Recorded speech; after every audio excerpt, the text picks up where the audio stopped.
Now, third time's charm. Keeping my fingers crossed.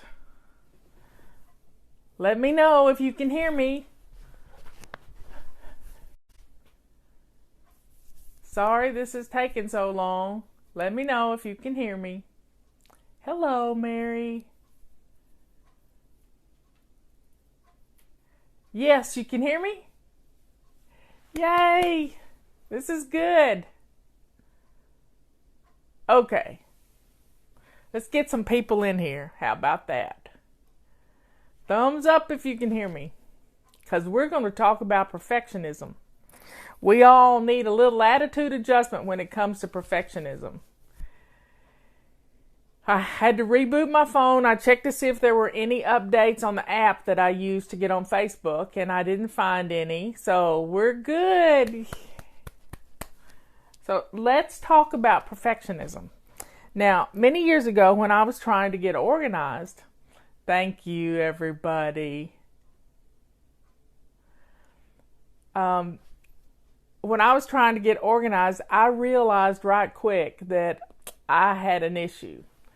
And that issue was that I didn't know how to use a calendar. I had read books by Rita Davenport, which was saving time, saving money, or something of that nature, and you can do a search for her books. I listened to her audio tapes where she used a day timer. And I thought, well, I'll buy me one of these $100 day timers with all these inserts and have to flip things around. And it was just a little bit too much for me. Then I didn't know what to do. So I thought, well, I'm not going to spend any more money, because I'd probably spent thousands of dollars on calendars over the years, just trying to find the right one. Well, you know, when you're sidetracked, you're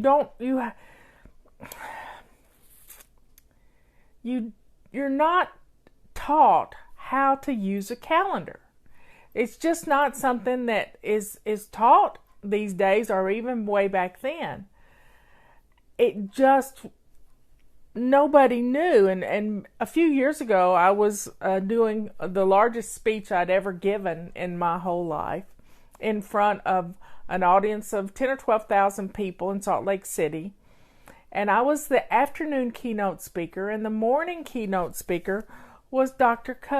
Stephen Covey, God rest his soul. And he called me to his dressing room at lunchtime, and I was going to go on at 1 o'clock. And he called me to his dressing room, and he said, "Okay, FlyLady." And this was so funny. He said, "I need you to tell me what it is that you do." And I said, "Well, Dr. Covey, it's like this.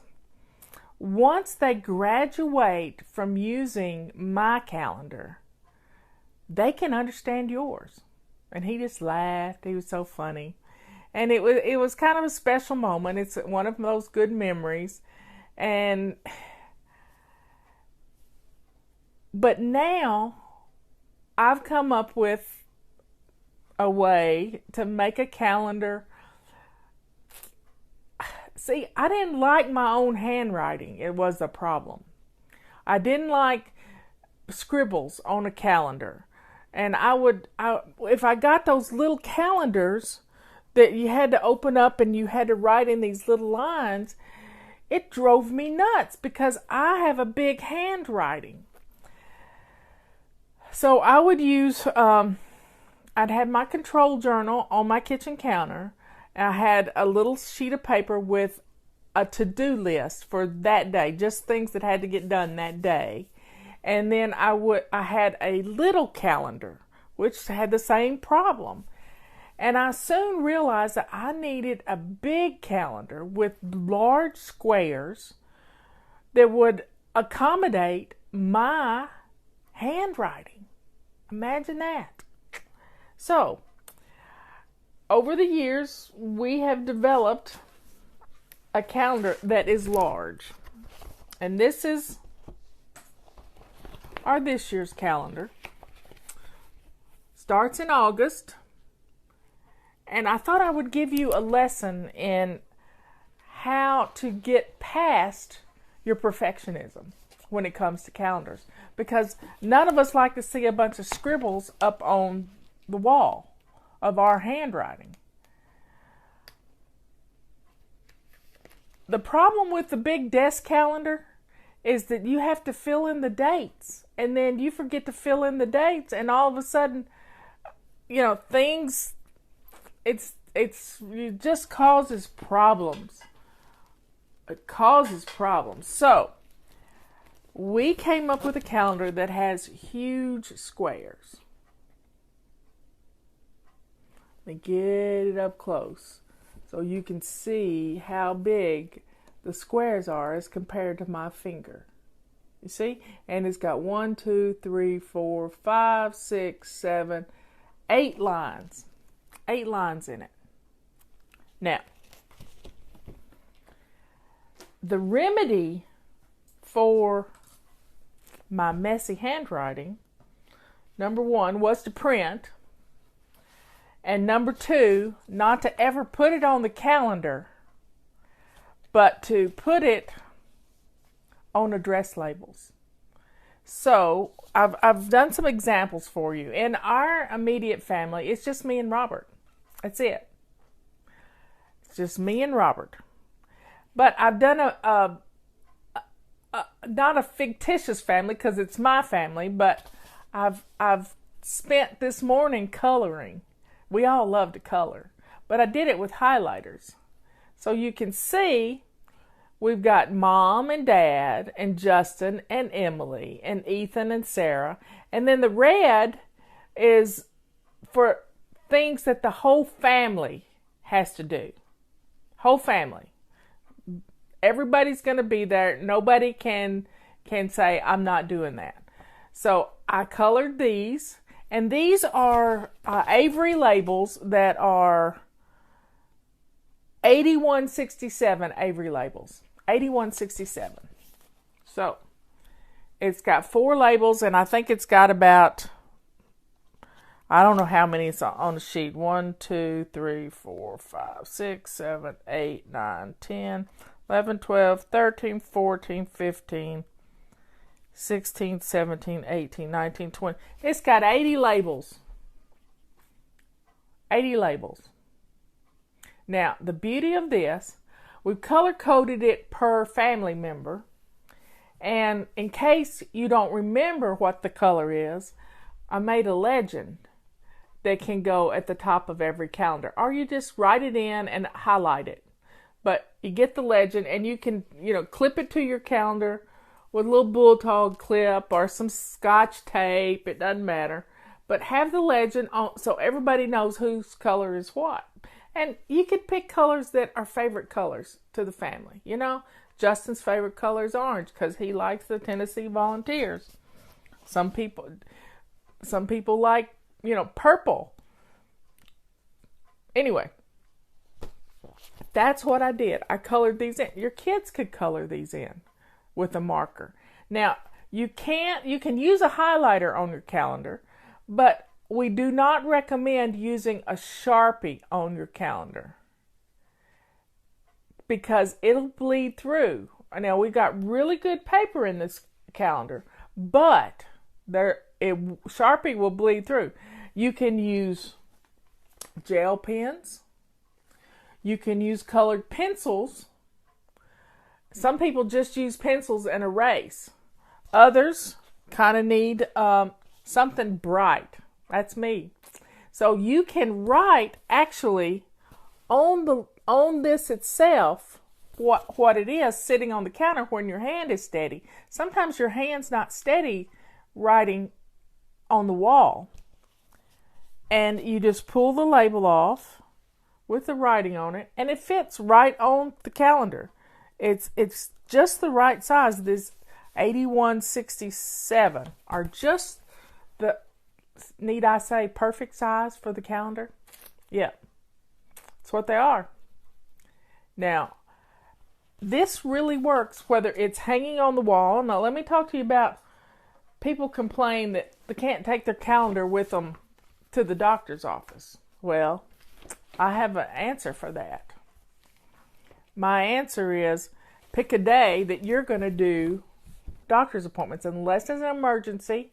Like for me, I always do hair appointments on Wednesday. Wednesday is always my anti-procrastination day.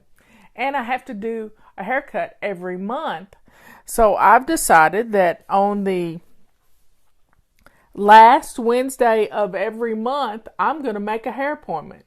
And for the next 6 months, when I go to Teresa, my hairstylist, I'm going to get that day. And I like the time 2:00 in the afternoon. So pick the day that you like and schedule them. Get them done. Other days that I do things, my dentist is only in the dentist office on Tuesdays. So I make all my dentist appointments at 2:00 on a Tuesday. So my cleanings, any work I have to have done is on a Tuesday. I don't like Monday appointments because the weekend and get up in the morning and I have to remember that on Monday morning. No, I'm not going there. I know me. As Michelle would say, I live with me every day. So, you see that heart on there? Guess what that is? That's date night. And it's a little removable heart. You can move it from one day to the next. One Friday to the next. And that's a fun way to, schedule something. Get it on the calendar and put a heart beside it. Kathy uses this calendar to chart everything at the office. People who want weeks off, days off, doctor's appointments for everybody so she can keep up with who's going to be there and who's not. She keeps this laying on her desk, flat out on her desk. Sometimes she just has it like this and she can flip it over and see everything. Sometimes she has it full out open. But it makes it good. Well, let me talk to you about when you do mess up on your calendar. Say a date changes and your doctor has decided he can't be at the doctor's office that day because he's going on vacation. You can take a plain address label and cover it up. Cover up the mistake and move it. Now, when you put it on a label like this, they do pull off, but they're probably not sticky anymore when you do. So you may have to make a new label for it. But I love these address labels. And if it's a function that you've got to spend all day with, you can take one of these long address labels like this. This is just like a regular address label that you would use on your Christmas cards and stuff. Watch this. Let me see if I can get this going.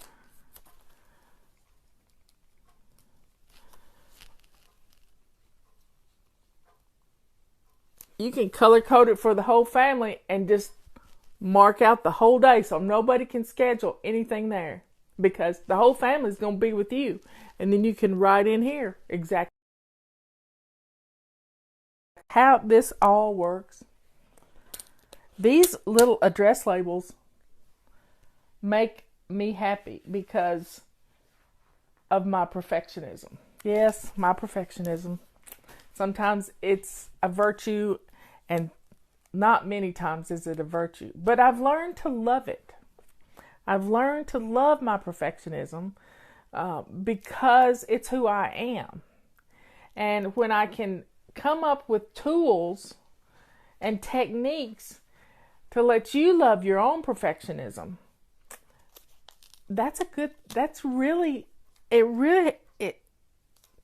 it makes you love yourself more when you can let go of it.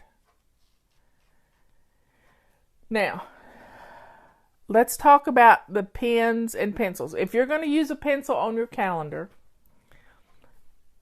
and just highlight the things, you got to be able to find a pencil. So I would suggest taking some dental floss and wrapping around, I don't have a pencil here to write on things, but wrapping it around your pen that you're going to write on your calendar with, and having it long enough that you could use it with your labels. Now, these labels will fit. Now, I'm going to show you why our calendar is different. We don't have a pocket for our calendar.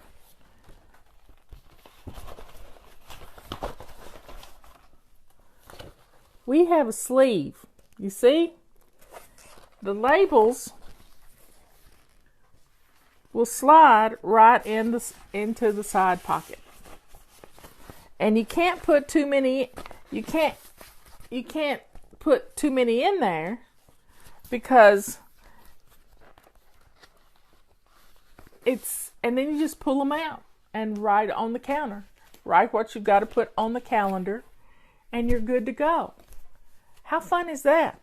We had a calendar that had a pocket in it, and it kept ripping on people because it wasn't made to stand up to what sidetracked people do to calendars.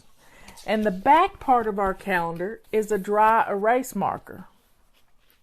Do I have a dry erase marker here? I have highlighters, but I have no dry erase marker. But a dry erase marker will write on here. This was the problem with us being late shipping the calendars out, is because this has to be laminated so you can use it as a dry erase, and the whole calendar cover has to be this laminated stuff so you can use a dry erase marker on it. And that's for those times when you got to write some notes real quick and you're standing right there. And that works for us. It really does work. We actually have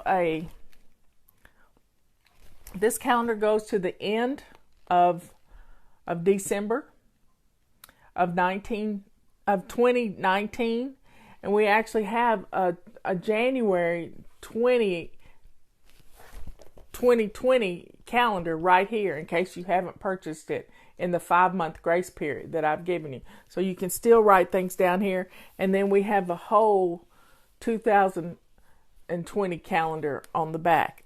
This is wonderful to be able, and each month we have the previous month and the next month. See? Now, one of my fun ways and Justin's already put a penny on February. You see the February? He took that picture for the website.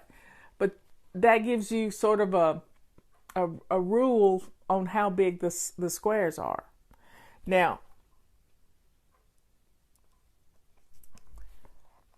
it's on February the 11th because that's my great-grandmother's birthday, and I like to remember her.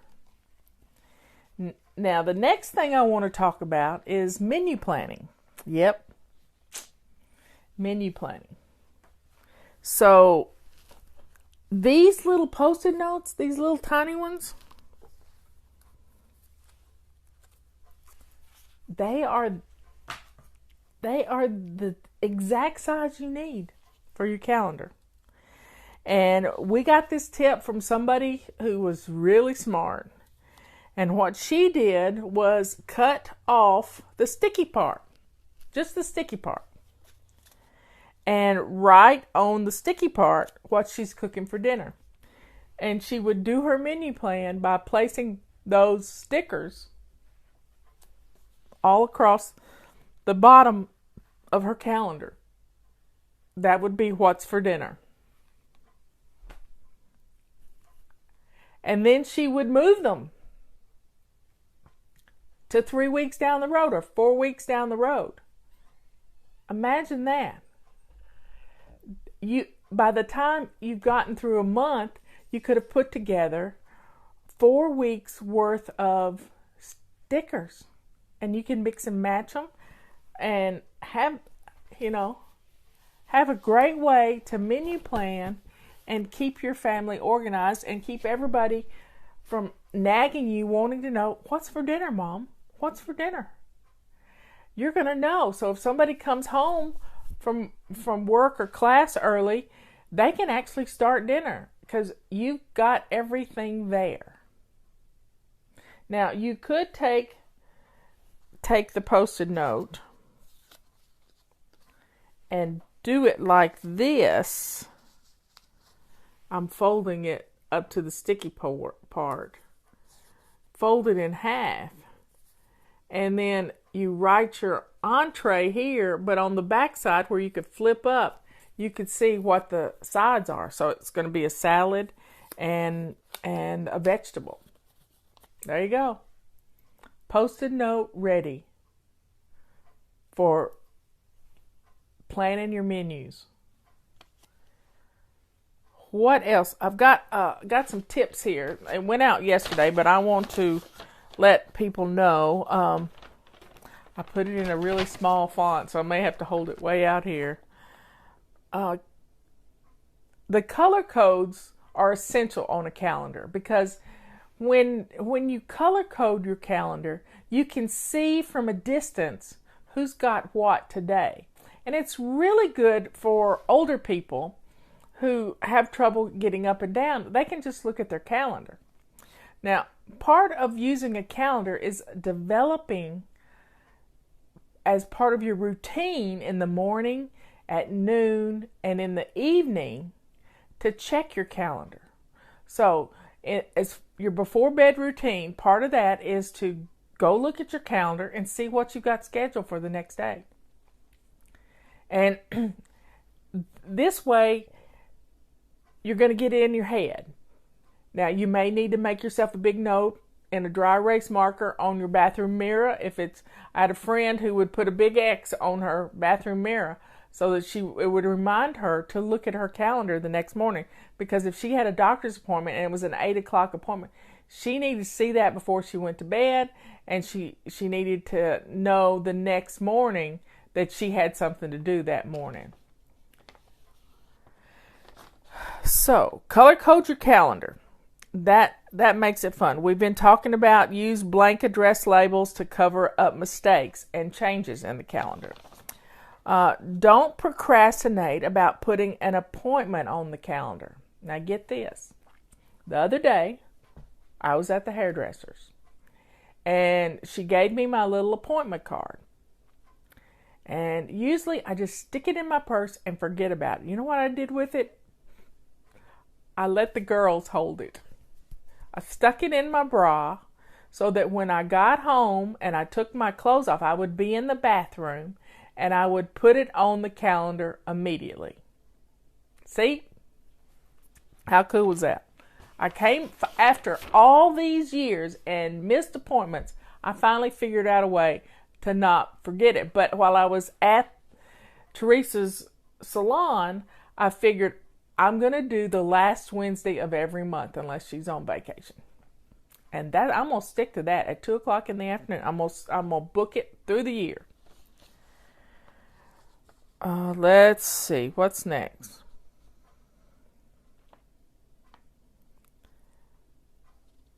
Immediately when you get home, get it on the calendar. Make a rule. If it's not on the calendar, it's not going to happen. You know, if your children want to put something on the calendar, you know, they need to check with you first, but it's got to be on the calendar. Look ahead so you can plan for special events or doctor's appointments. Do you need to fast? How about think about what's like yesterday. I went to a wedding, but when Tammy was shopping for her mother of the groom outfit, I went ahead and found me something to wear.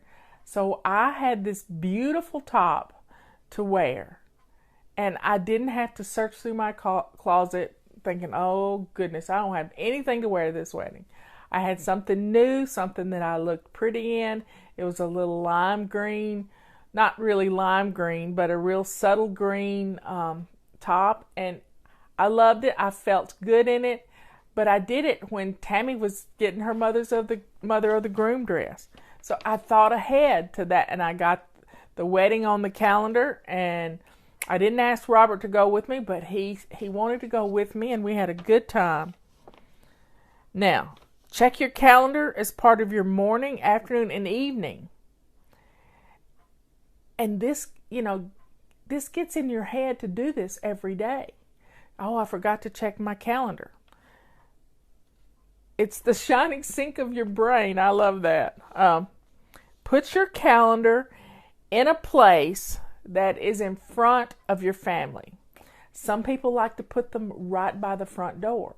Other people like to use magnets.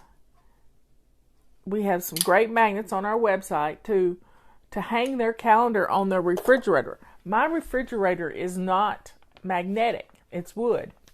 Got a wood panel. So it probably would, would stick, but I don't want to scar the wood. But some people like to take an old big picture frame, cover it with cork, like cork squares, and you can find these picture frames at junk stores, and there's piles of them. Get an old picture frame, paint it, and put some cork in there, and take the glass out of it, and hang your calendar in the middle of this picture frame. And then you have a place to put a tack to hang a pen, or a little holder to put some pens and highlighters.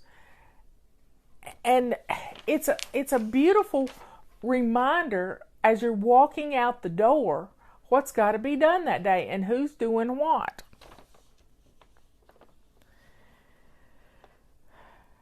Let's see. Allow your family to help you use the calendar. This is teaching them the calendar habit. If you keep your calendar in, I started to pick up my phone and it's right there. If you teach your children how to use a calendar, then they're going to know when they grow up how to use a calendar and not keep it hidden from the whole family. The whole family. And I know there's some great apps out there. Cozy is a great app for the whole family. But seeing it in front of your eyes, in front of your face every day, you can actually picture it. Now, there's one lady I know who takes a picture of her calendar every day and turns it into her screensaver or what is that called? Background on her phone. Right now I've got a glass of lime water on my phone. This is reminding me to drink. But she takes a picture of it, and then she can see exactly the calendar on her phone. There are other people who use the app on their phone that is they send themselves text when they make an appointment. And then they check their text when they get home and they see they got one from them. Or you can email yourself and that'll remind you. Each week, this is the best part.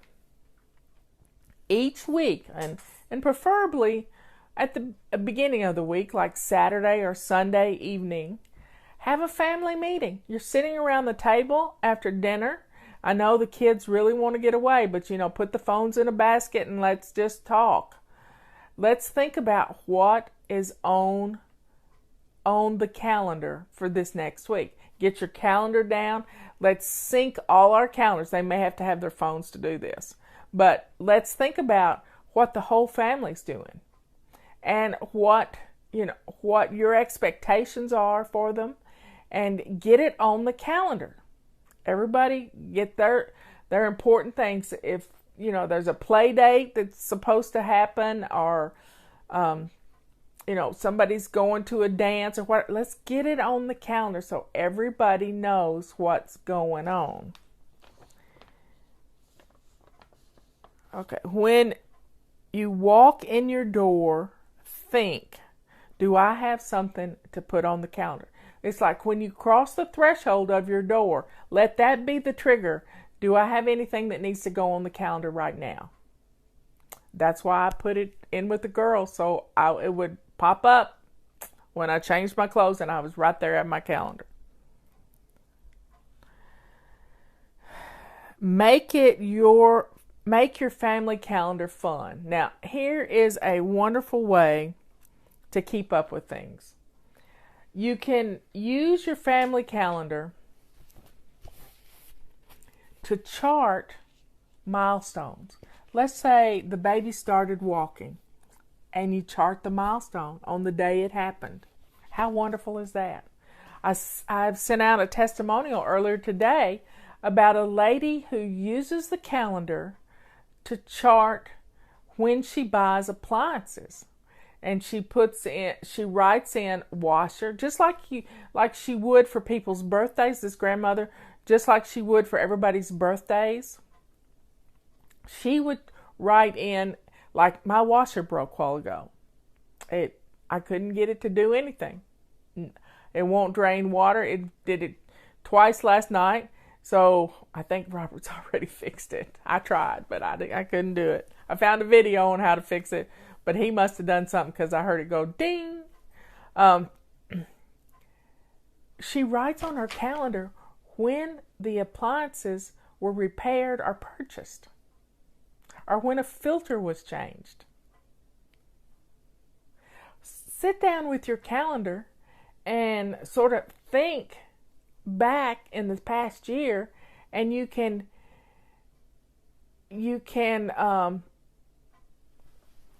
sort of rebuild those things. I know all my appliances in the house were purchased in August of 2000. My appliances are 18 years old. That's my heating and air conditioning unit outside. It's my washer. Well, my washer was purchased in 2002. My dryer, Robert had this dryer when we got married in 96. So it's over 22 years old.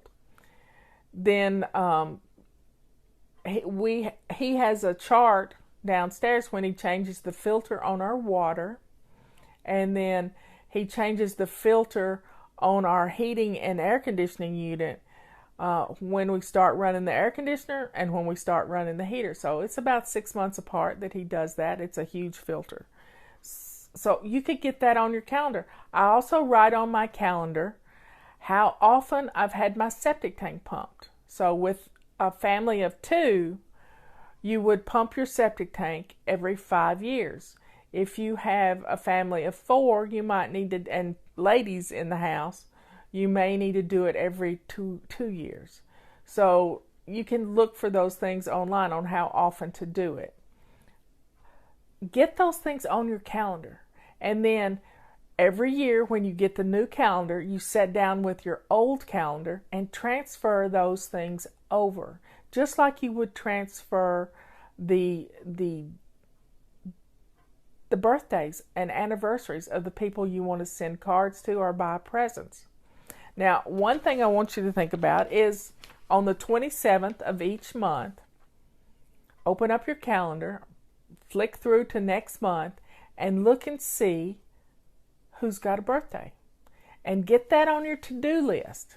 Or sit down right there and grab a card and address a birthday card to send to them. Let the 27th be your day to mail cards and do thoughtful things for people.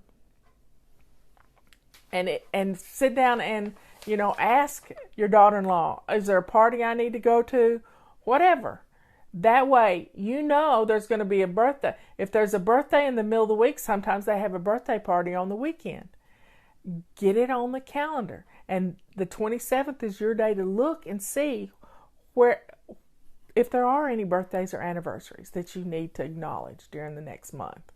And if you don't have cards, then you can go purchase the cards or get on Amazon and order some cards. I like to have a nice little array of cards here at home all the time.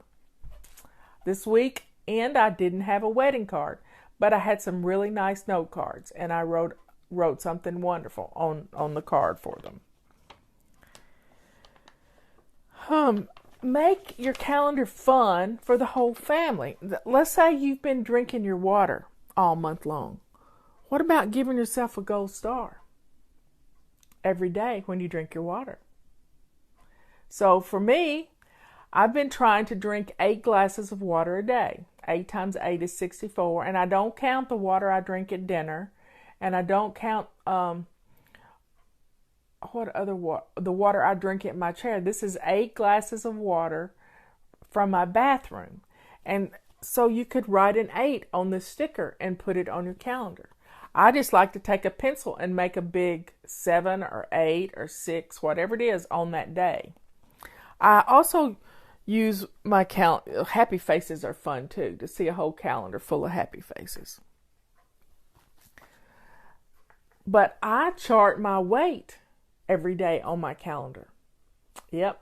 At the bottom in little letters is my weight, and I can see if I'm losing or if I'm gaining. I can compare it from week to week and month to month and year to year because I have all of my calendars. Let's see. I've already talked about charting your milestones and family history, but let's think about if the baby says something cute. Write it on the calendar.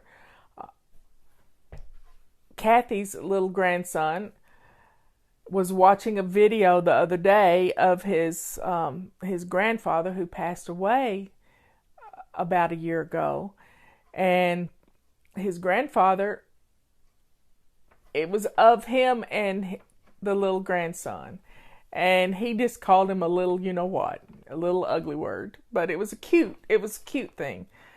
Well, that's all Luca wants to say now, and he's getting pretty good at saying it. And so the family is having to be real careful about not saying the little 4-letter word around the little stinkers. Because babies pick up on those things. But she wrote it on the calendar as a milestone.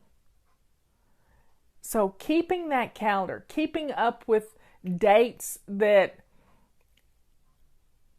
if your family is divorced and you have to trade dates around and the kids get to go this weekend, get all that on the calendar. You can make a sticker just for that this is the kids' weekend with their dad.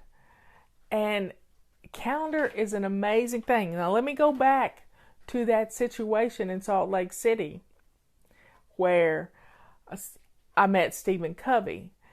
Afterwards, we did a book signing, and at that book signing, I had a lady come up to me, and she said, "It's because of you and your calendar that I was able to get my husband from off my back about he would call social services all the time about me and say our child wasn't getting fed properly and everything, and I was able to take my calendar and show the doctor's appointments, our menu plan, everything right there to the social workers. And she just looked at us. She told me, she says, the social worker just looked at me and said, just forget it. I see you're doing what you need to do. Keeping things on a calendar on a daily basis is a record of what you're doing. And it will hold up in court.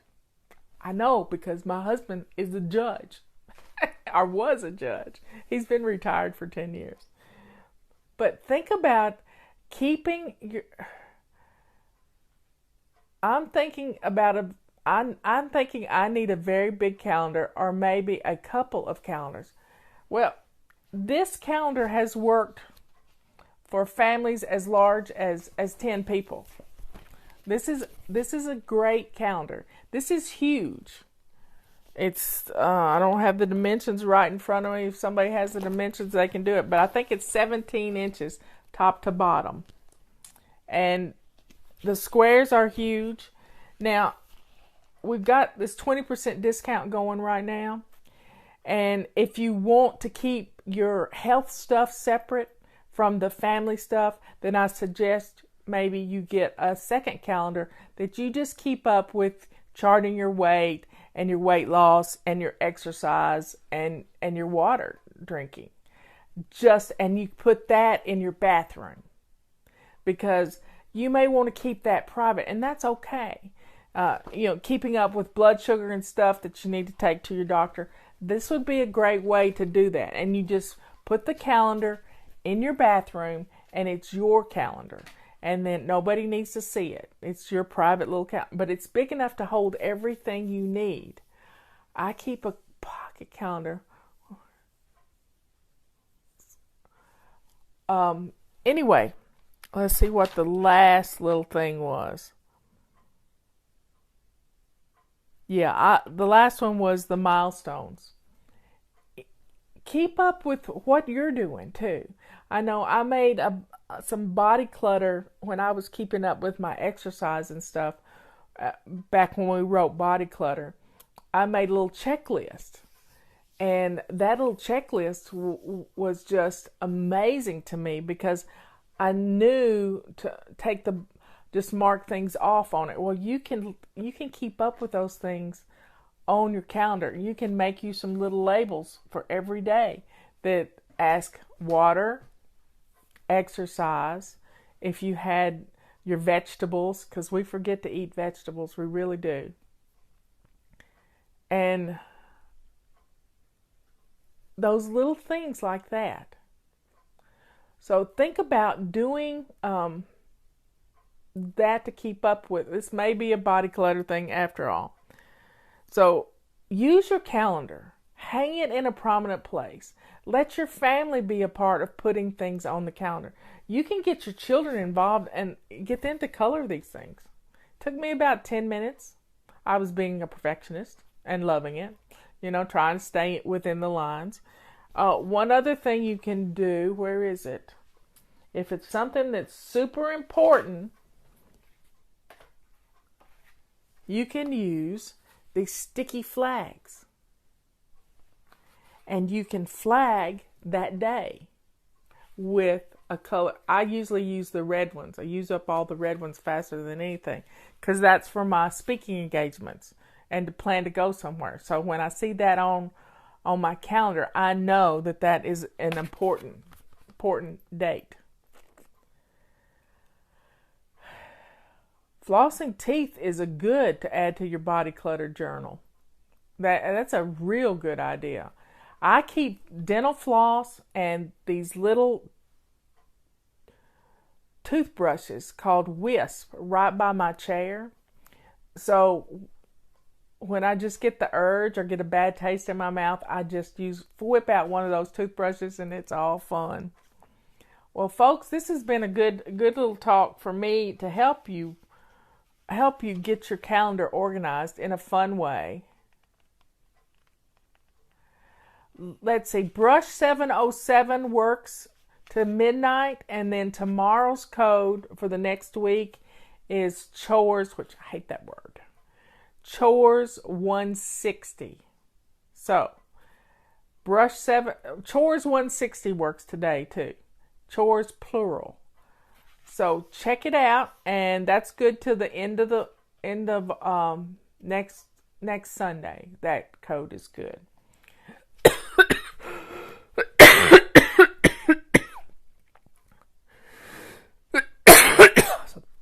Sorry, folks. I had some nuts a while ago, and I probably shouldn't have done that. Anyway, everybody, I lost my voice. I will talk to you later, and get your calendar ordered. It will help you, as they say on Forged in Fire. It will help you get things done. And put it, make a beautiful place to put your calendar. Set up a frame. Set up a bulletin board. Make it your calendar center. Pin a cup up with Sharpies and things that aren't going to leave, because those get lost real quick. I didn't bring my water in here with me is the problem. And I'm not going to run and get it because I might not have sound when I get back. So, folks, let's get our calendar started and think about, sitting down. If you haven't filled out your calendar for the whole year yet, sit down and do it this afternoon. Everybody's just kind of quiet, and you can have some fun time. Just coloring and having a good time with some stickers, because we all got stickers everywhere. Go to the dollar store and get some stickers. Order some stickers. I think I got mine online. I've got so many different. Here's a beautiful church one. I got stars and all. I got glitter stars. Look at that. That's fun. Makes your calendar fun.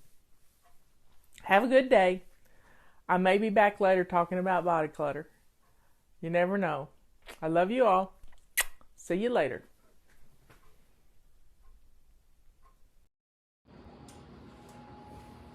Justin here from FlyLady, tonight with another episode of Men Can Cook. And this one is titled Homemade Pizza Night. It's not really one of those things where just a man can cook. This is a great meal and a great thing that I like to do with friends and family, whether you're hosting a party or you're having a lot of friends over. This is a great way to get a lot of people involved in the cooking process. And what better way to do that than with pizza night? And homemade pizza night is very special to me. I've been doing it since I was in college. And I actually have some of the tools of the trade for homemade pizza night since my mother, the FlyLady, bought them for me probably 25 or 30 years ago. A pizza stone, which I have in the oven right now, getting warm, and pizza peels, which are like a wooden spatula made for sliding the raw crust, raw dough onto the pizza stone. This meal, like I said, is very special to me. We've hosted a lot of friends, family, big gatherings, small gatherings, but it's always a fun time. We gather around the kitchen, we do a lot of prep work, and it can be a lot of fun. There are several main parts to this meal. One of them is the dough, the pizza crust. What we'll use is we'll end up using some all-purpose flour. We'll use some rapid rise yeast,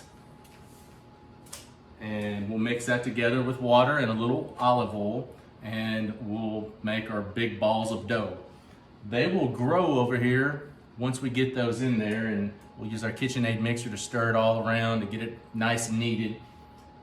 They will set and rest and grow for roughly 30 minutes to an hour, and it's however big that you want them to get. And once they get to that point and you get ready to cook it, you can either third them or quarter them into smaller pieces, because this ball of dough will grow, and each one of those quarters, you'll take your rolling pin and you'll roll it out nice and flat. And then you'll take that raw crust whenever you're ready to cook a pizza. You'll put a little cornmeal on top of your pizza peel, and it kind of lubes it up so that raw dough can slide on and off of this and onto the pizza stone. And then you're ready to go. One of the other big things that we like to do on homemade pizza night is we try not to use store-bought sauce. We make a homemade sauce. And a lot of times, depending on the time of the year, if it's summertime and I'm growing tomatoes, I like to use aroma tomato or any type of tomato like that. This time of year where we're in the spring, I like to use these clump tomatoes or cluster tomatoes, as you can see. They're very good. They're pretty meaty. They're not extremely juicy, which are great for making pizza sauce. We'll add about a tablespoon to a tablespoon and a half of basil, and then a tablespoon to a tablespoon and a half of oregano. And then we'll add a bulb or two of garlic to add a little extra spice to it. And you'll put, you'll quarter these tomatoes, cut the tops off of them, put them in your food processor, and blend them up. And you're pretty much pureeing them. Once they're all pureed and ready, and the sauce is to your liking, it just sets and rests. And then you can start preparing all of your toppings. I like to fry some sausage and brown it, and it's just ground sausage. have that on the side. Some people like to do Italian sausage. I like to do like a hot breakfast sausage. It's a little extra spicy. Also have the standard pepperonis and any kind of vegetables that you want to use. You can cut up tomatoes, sliced tomatoes to put on there. You can do jalapenos, bell peppers, mushrooms, you name it, you can put it on there. Some people even like to do pineapple, which my son loves to do. But these are all great toppings that you can put on your pizza. We've also experimented and done a lot of different types of pizzas besides just a red tomato sauce pizza. We've done a fig jam pizza that has, instead of the red pizza sauce, it has a fig jam on top of it. And I could actually do that in another episode. And you put arugula, sliced figs, and some, prosciutto ham that you can put on there, and some other types of meats that you want to put on there if you want to, and even mushrooms. At really, really good pizza. They're all very good, and one of the best reasons they're very good is the crust. When we're doing the crust, as I'll show you here in a minute, like I said, you can roll them out and you can go as thin or as thick as you want to. The pizza stone in the pizza oven is at 500 degrees. It cooks a pizza in approximately 5 minutes. So once your pizza is prepped and ready, and then you have your crust on your pizza stone, you put all your toppings on it, and then you slide it into the oven. And it cooks for 5 to maybe 6, 7 minutes, depending on how much stuff you have on it.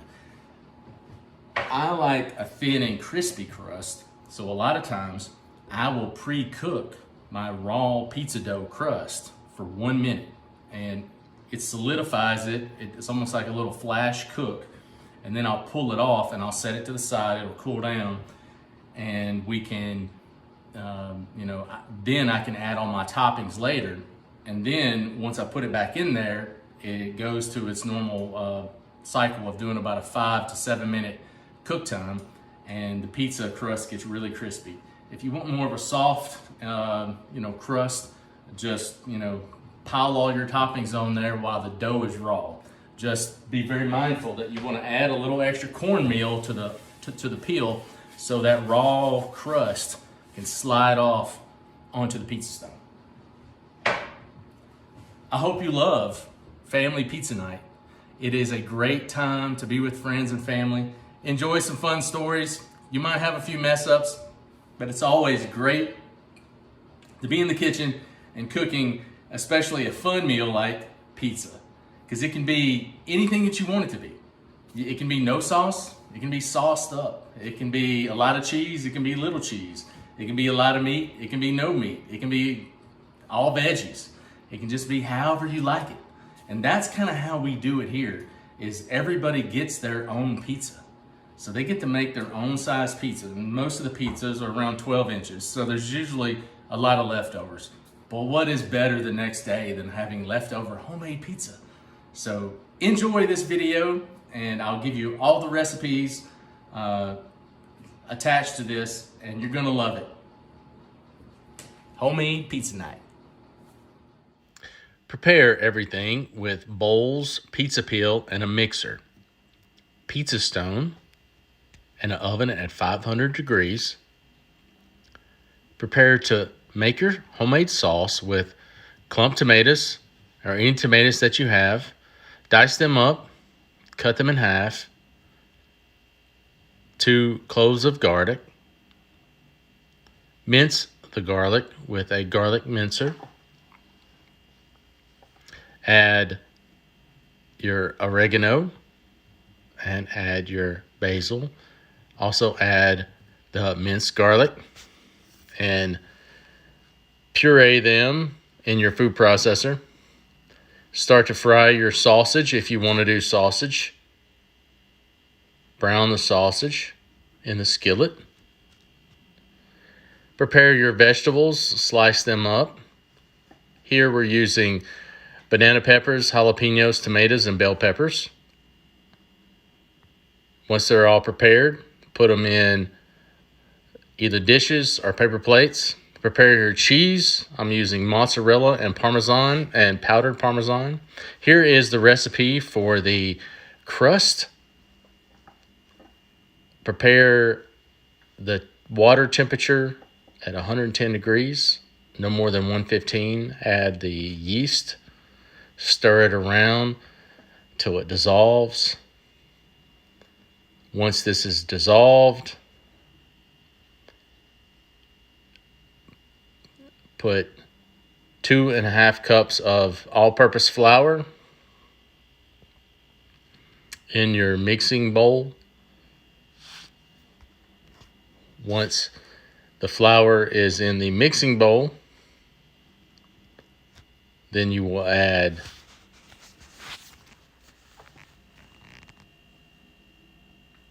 your olive oil. You will add your water with your mixture of yeast. Also add the salt. Make sure you put your dough hook on your mixer. If you're using a mixer, you can also do this by hand.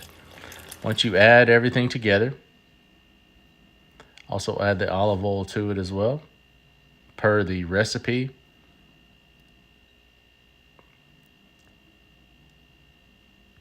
Once this is done, it will have a nice clump of dough. You will still need to hand knead this. Once you're done hand kneading, put it in a greased bowl with olive oil. Cover it with parchment paper or a paper towel. Do the same for as many balls of dough that you want to do. For this day of pizza, we have done 3 different balls of dough. Now you can start to knead it, roll it up into like a log so you can divide it. You're going to cut it into a third. Then we're going to make a pizza crust out of this third.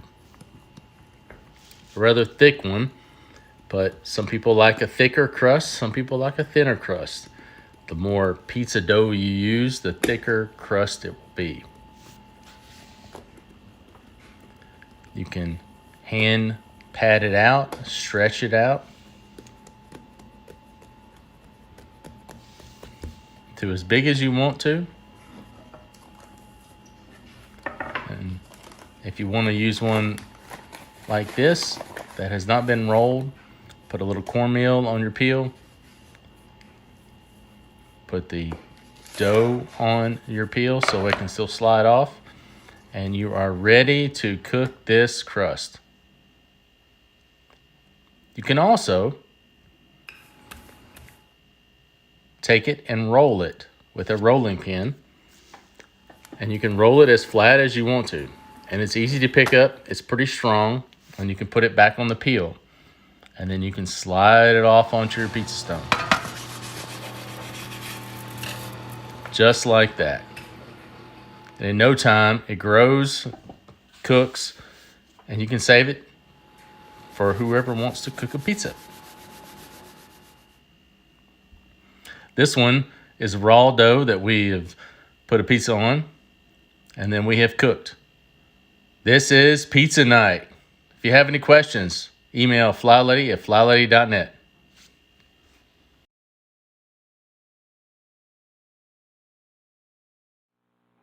Well, hello, everybody.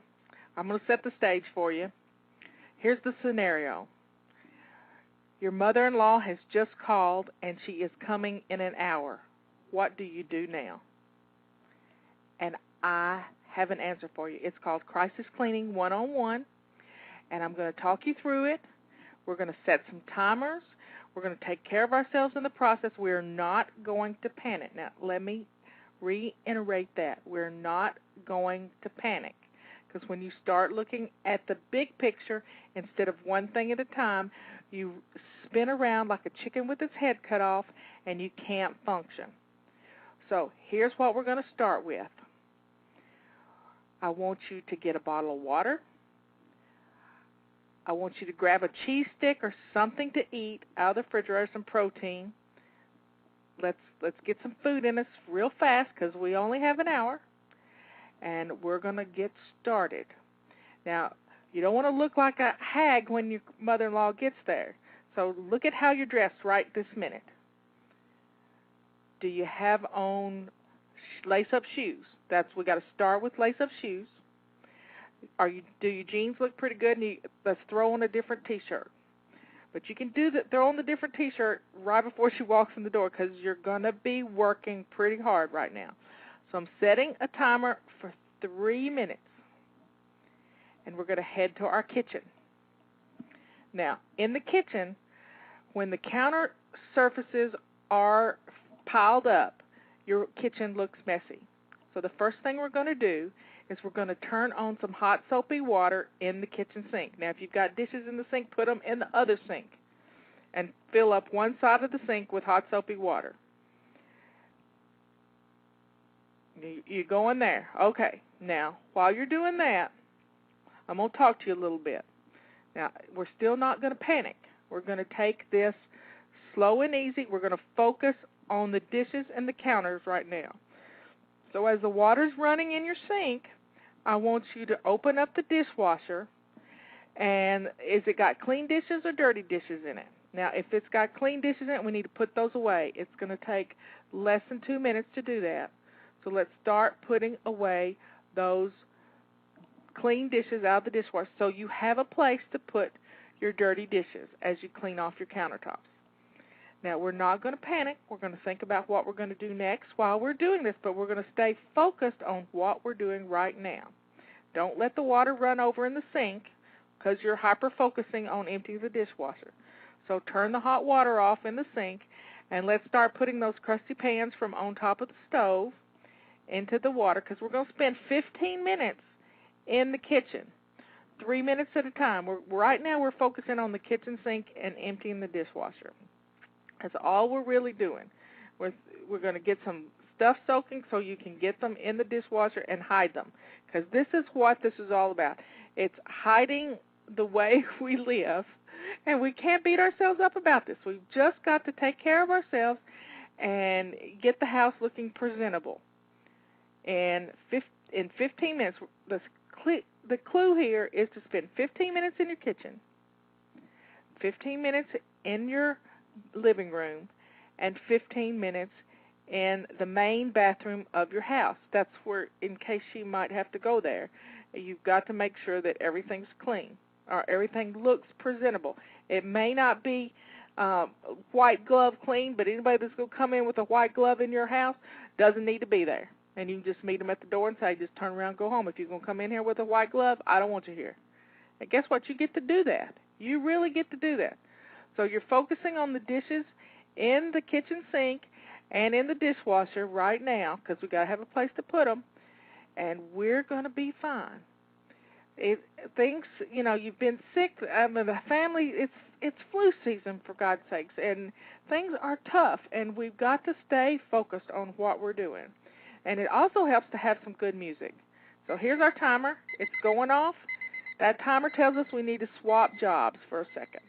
So, okay, now you need some more music?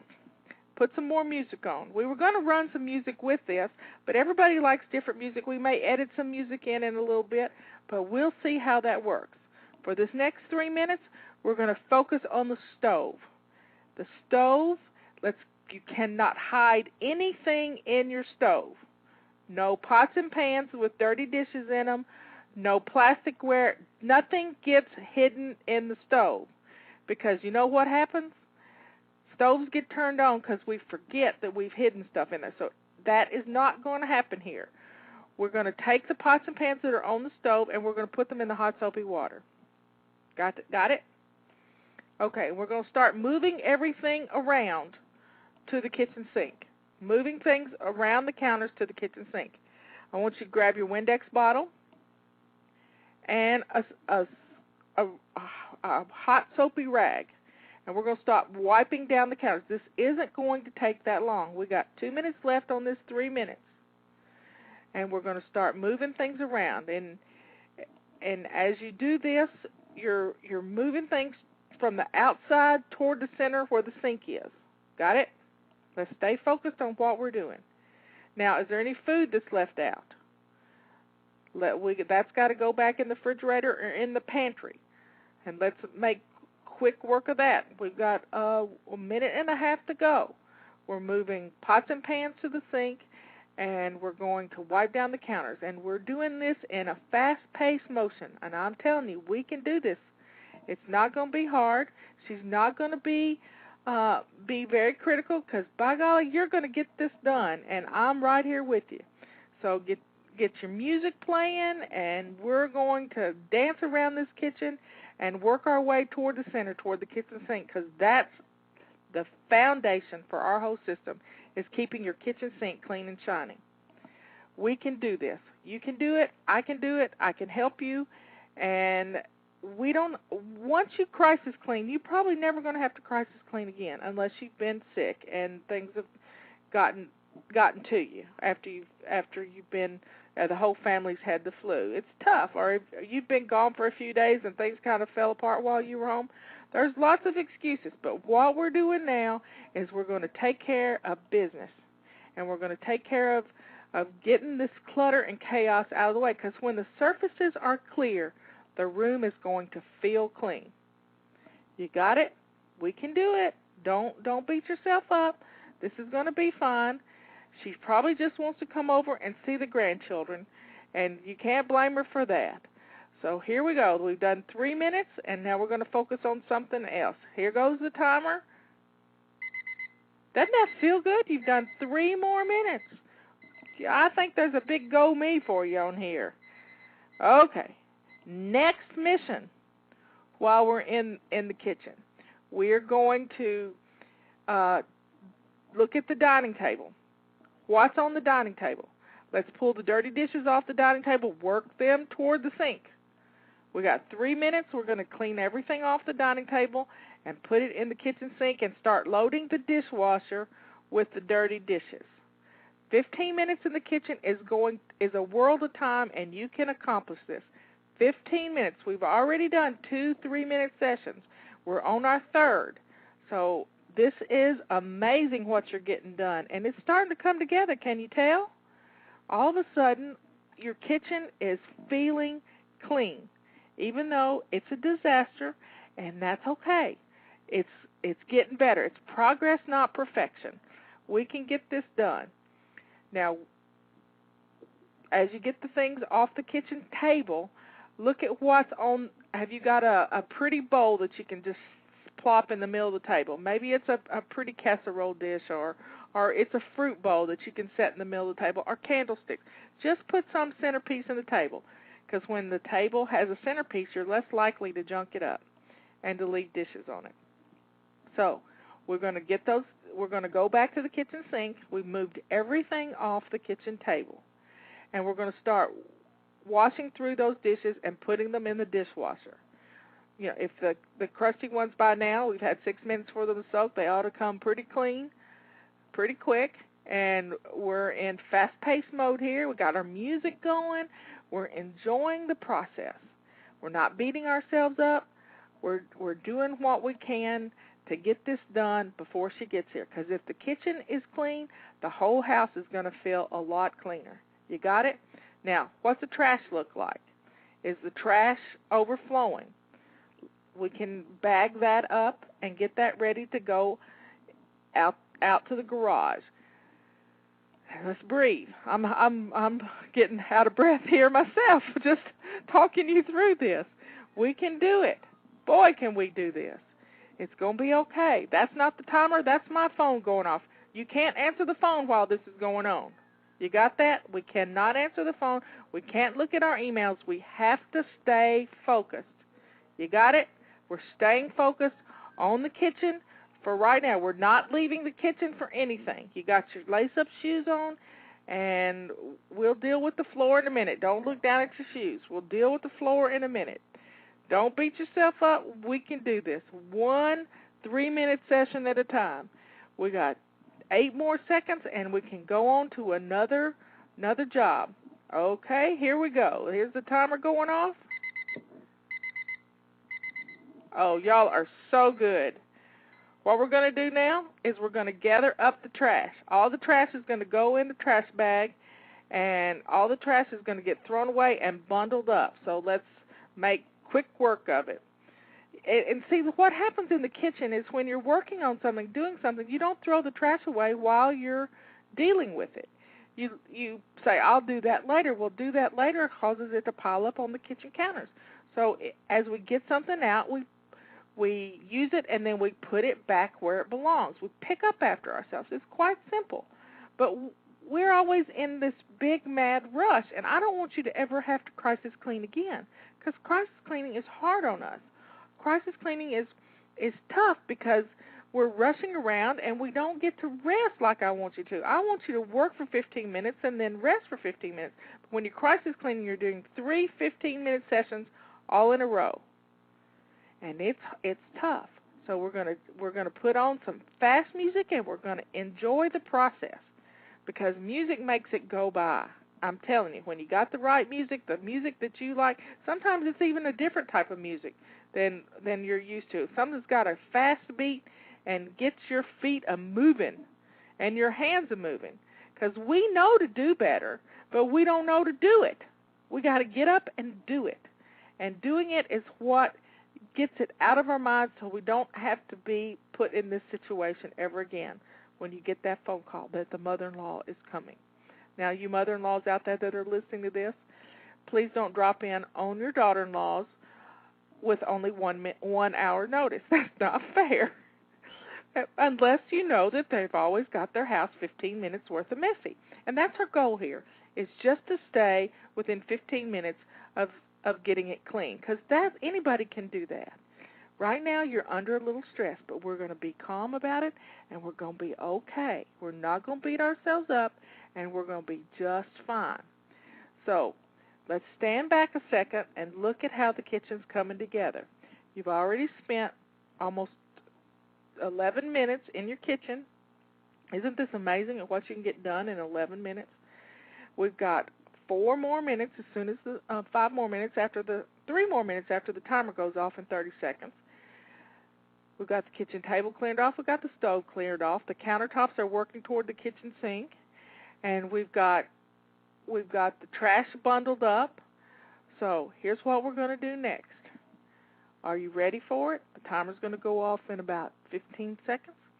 We keep on putting dishes in the dishwasher, and you're going to be good. Just get the dishes in the dishwasher. You don't even have to run the dishwasher. It's going to become our dirty dish disposal unit. Okay, here's the timer. You've worked for a solid 9 minutes so far. I mean to tell you, y'all are on the ball. Now, here's what we're going to do next. We're going to finish putting all the dishes in the dishwasher. So let's focus on the kitchen sink, and let's get all the dishes in the dishwasher. And look around your kitchen. Are there any dishes anywhere else? Any glasses? Leave the hot soapy water in the sink, because you're going to find some glasses and things around the house. And before you know it, it's all going to get done. Let's don't start the dishwasher. We keep putting those dishes in the dishwasher. We've got to deal with the floor too. So the floor, it probably looks pretty grody, and if you've got a rug in front of your sink, it's probably got some dog hair on it and some different things. You may just end up throwing that out the back door for the time being until you can get back to that. But right now, we're going to get these dishes in the dishwasher and do what we've got to do to get the rest of the countertops empty and you feeling better about your kitchen. Because when your kitchen feels comfortable, the whole house is nice.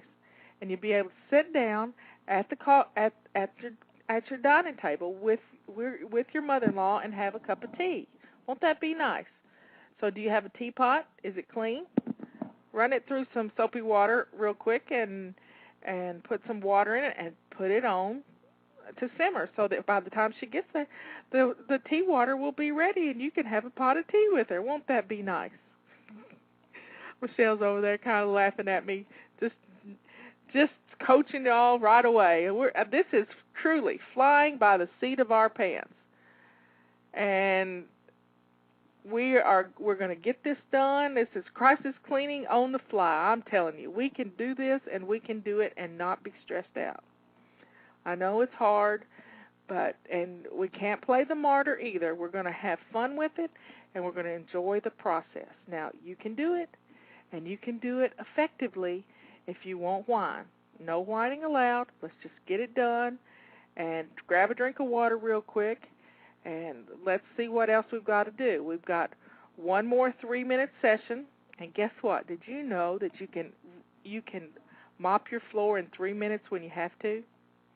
I'm telling you, you can sweep it real fast and then mop it. And you might not even have to mop it. You may just need to just get the dirty places up. But we'll see. You look at your floor and see what needs to be done while you're finishing the dishes, going in the dishwasher, and getting everything out of the sinks. Now, let's breathe a little bit. Breathe in and breathe out. And there goes our timer. Okay, we got one more 3-minute session. And in that 3-minute session, we're going to put the trash out in the garage, and we're going to do the floors. Now, bag up the trash so you can have that out so you don't have to walk over your floor. And then let's get some hot soapy water. Well, let's sweep it first. Let's sweep the floor real fast. Sweep, sweep, sweep, sweep, sweep, sweep. And wherever you keep your broom, grab it, and let's just get the corners. Sweep around things. We're going for the middles here. I mean, you get underneath if there's some dog hair and things. We got pets in our house, so we got dog hair floating around everywhere. And puppy toe prints all over the floors. So let's get the broom out, and let's look at the floor and see if it needs to be mopped real quick. Now, don't become a perfectionist about mopping this floor. This floor has been dirty for a long time, and it's not going to get clean in one 3-minute session. We're down to 2 minutes left in the kitchen, and then we're going to take a big, deep breath. But right now, we're going to get the floors clean so that they look halfway decent. They're not perfect, and I wouldn't eat off of them, but by golly, they'll pass inspection, and that's all that counts. And if you have to, you take a towel and you fill it full of hot soapy water and put it on the floor. Pam and Peggy call this slipshod cleaning, and stand on it and then just walk around the floor real quick. I mean, grab a dirty towel and just do it. It makes it easy because if the wet towel will get the most of it, and while you go into the living room to work, on the next 15 minutes, your floor dry and everything will be good. So we got 1 more minute to work on our floors. Those floors, every little mess. You know how to keep the messes from making the sticky messes in the floors? When you spill something, you grab a towel or a paper towel or a rag and you wipe it up and not let it sit there. I keep a bottle of Windex under every sink in my house. And when you have a spill, you just squirt some Windex on it, and by golly, it comes right up. Windex has just a little touch of ammonia in it. It's a great floor cleaner. I used to just clean my floors with water and ammonia. But Windex does a great job. And in a pinch, you spray it and wipe it. Spray it and wipe it. You can get the worst of the puppy toe prints up, and you got it clean. So, just take it slow and easy. I know I'm rushing you, but we're not gonna panic. Because, believe it or not, in 45 minutes, she will be here, and maybe she'll be running a little late, but probably not, but we'll just laugh if she's early. Okay, there goes our timer. Now, what I want you to do right this minute is take a big, deep breath. And breathe in, and breathe out, And we're going to go on to the next room. You got it? Kitchen looks pretty good, doesn't it? You spent 15 minutes in there. You can get it done in 15 minutes. You didn't know you could do that much in 15 minutes, did you? Okay, we're going to start our next session, and we're going into the living room. Now, the living room is pretty easy to keep clean. If you only had vertical surfaces in your living room would always look clean. But we have tables in our living room. We have coffee tables and end tables and units that have our TVs and things in it. So what we're going to start with is clearing out our hot spots. You got it? You got coffee tables, you got end tables, and they're piled high. Now, there's things on those coffee tables you haven't dealt with. There could be mail, there could be lots of things. So I want you to grab a box that you're not going to throw away. Maybe it's a laundry basket, maybe it's a little Rubbermaid tub, and I want you to rake everything off of that table into the box. Now, this is speed cleaning at its best because we're going to put this in a place where you'll have to deal with it.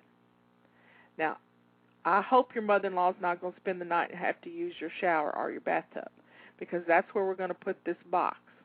We're going to take everything that's on the coffee table and put it in a box, and we're going to label, this is the coffee table. We're going to put a piece of paper right on top and say, coffee table, because you know where things were. And if you move them, you're never going to find them again unless you know where you've put it. So we're going to take this little box, and we're going to rake everything off into the box, and then we're going to go set it in the bathtub. Now, I know this sounds stupid, but you'll get back to it if you'll do it this way. So what we're going to do is we're going to take the box and we'll rake everything off into the coffee table box. And then we're going to take everything and we'll grab another little box and we're going to grab everything that's on the other end tables. And then we're going to put those boxes in our bathtubs. This is speed cleaning at its best. Now, look around. What do you see? Stuff on the floor. Gather everything up into a laundry basket that's on the floor. You got it? You've got DVDs and things sitting out. Put them back where they go. We can do this. It only takes 2 minutes to do a hotspot fire drill when we're not hurried. Now, if you want to try to put some of this stuff away, that's great, but don't hyper-focus on putting things away when we've got to just make it look presentable. Another thing we got to do while we're in the living room, and we're going to do this in the next 3-minute session, is we're going to feather dust. So because we cleared off the flat surfaces. When you clear off the flat surfaces, you're good to go. So here goes our timer again. We're going to go in for our next 3-minute session. Our next 3-minute session is going to be feather dusting. So grab your feather duster, and we're going to feather dust everything in the living room and in the front room of the house. When they first come in the house, that entranceway, we're going to feather dust all of that. And put everything, every flat surface has to be empty, because when the flat surfaces are clear, the house looks clean. Isn't it amazing how clean a house can look when every flat surface has been emptied? It's just, we allow our procrastination to cause our houses to look messy. So this is kind of funny when you think about it. The thought that we don't have time to do something makes this happen. So we're going to feather dust our living rooms and our front rooms, and before you know it, everything's going to start looking pretty good. Now, I'm not asking you to get out the furniture polish. We're not going to detail clean. We're just going to get the gray haze off the furniture. And we're going to put the magazines where they belong in the magazine rack. If you got too many, let's put them in a box for recycling. You got it? We're doing really well, and I forgot to set my timer that time, so I'm going to move it down to, let's see, we'll go to 2 minutes, because that was about a minute ago. Anyway, we got here we are in the living room, and we're on our second 3-minute session, and we're feather dusting. Now, the living room is already looking pretty good. You scraped off everything off of every flat surface, and now it's easier to feather dust. And we're putting the newspapers where they belong and the magazines, and wow, this room is going to be amazing when you get finished. Because when your mother-in-law walks in the door, that's the first thing she's going to see is your entrance and your living room.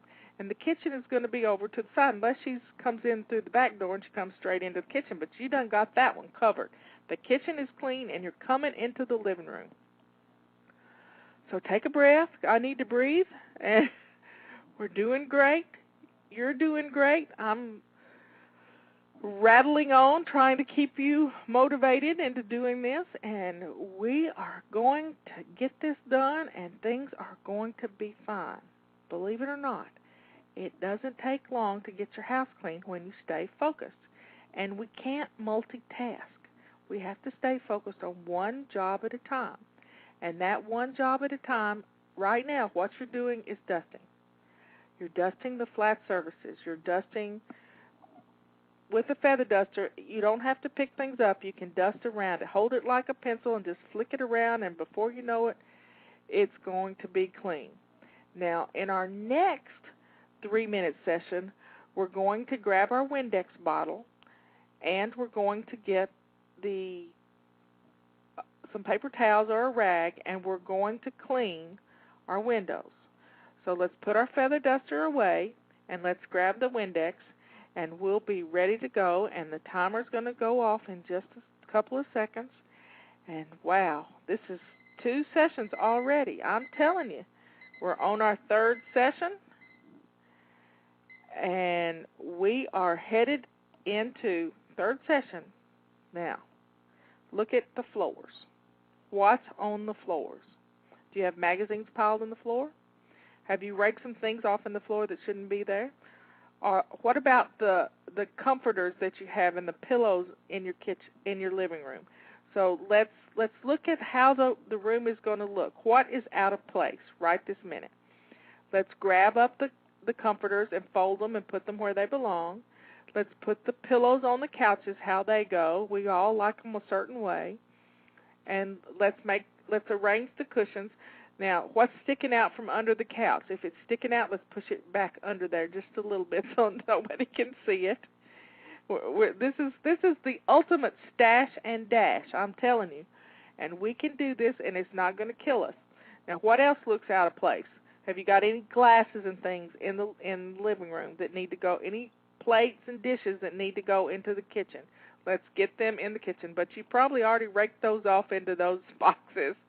But it'll be okay. We'll get them in a minute, because as soon as she leaves, you're going to have to you're going to take those boxes and put everything away, one box at a time. You got it?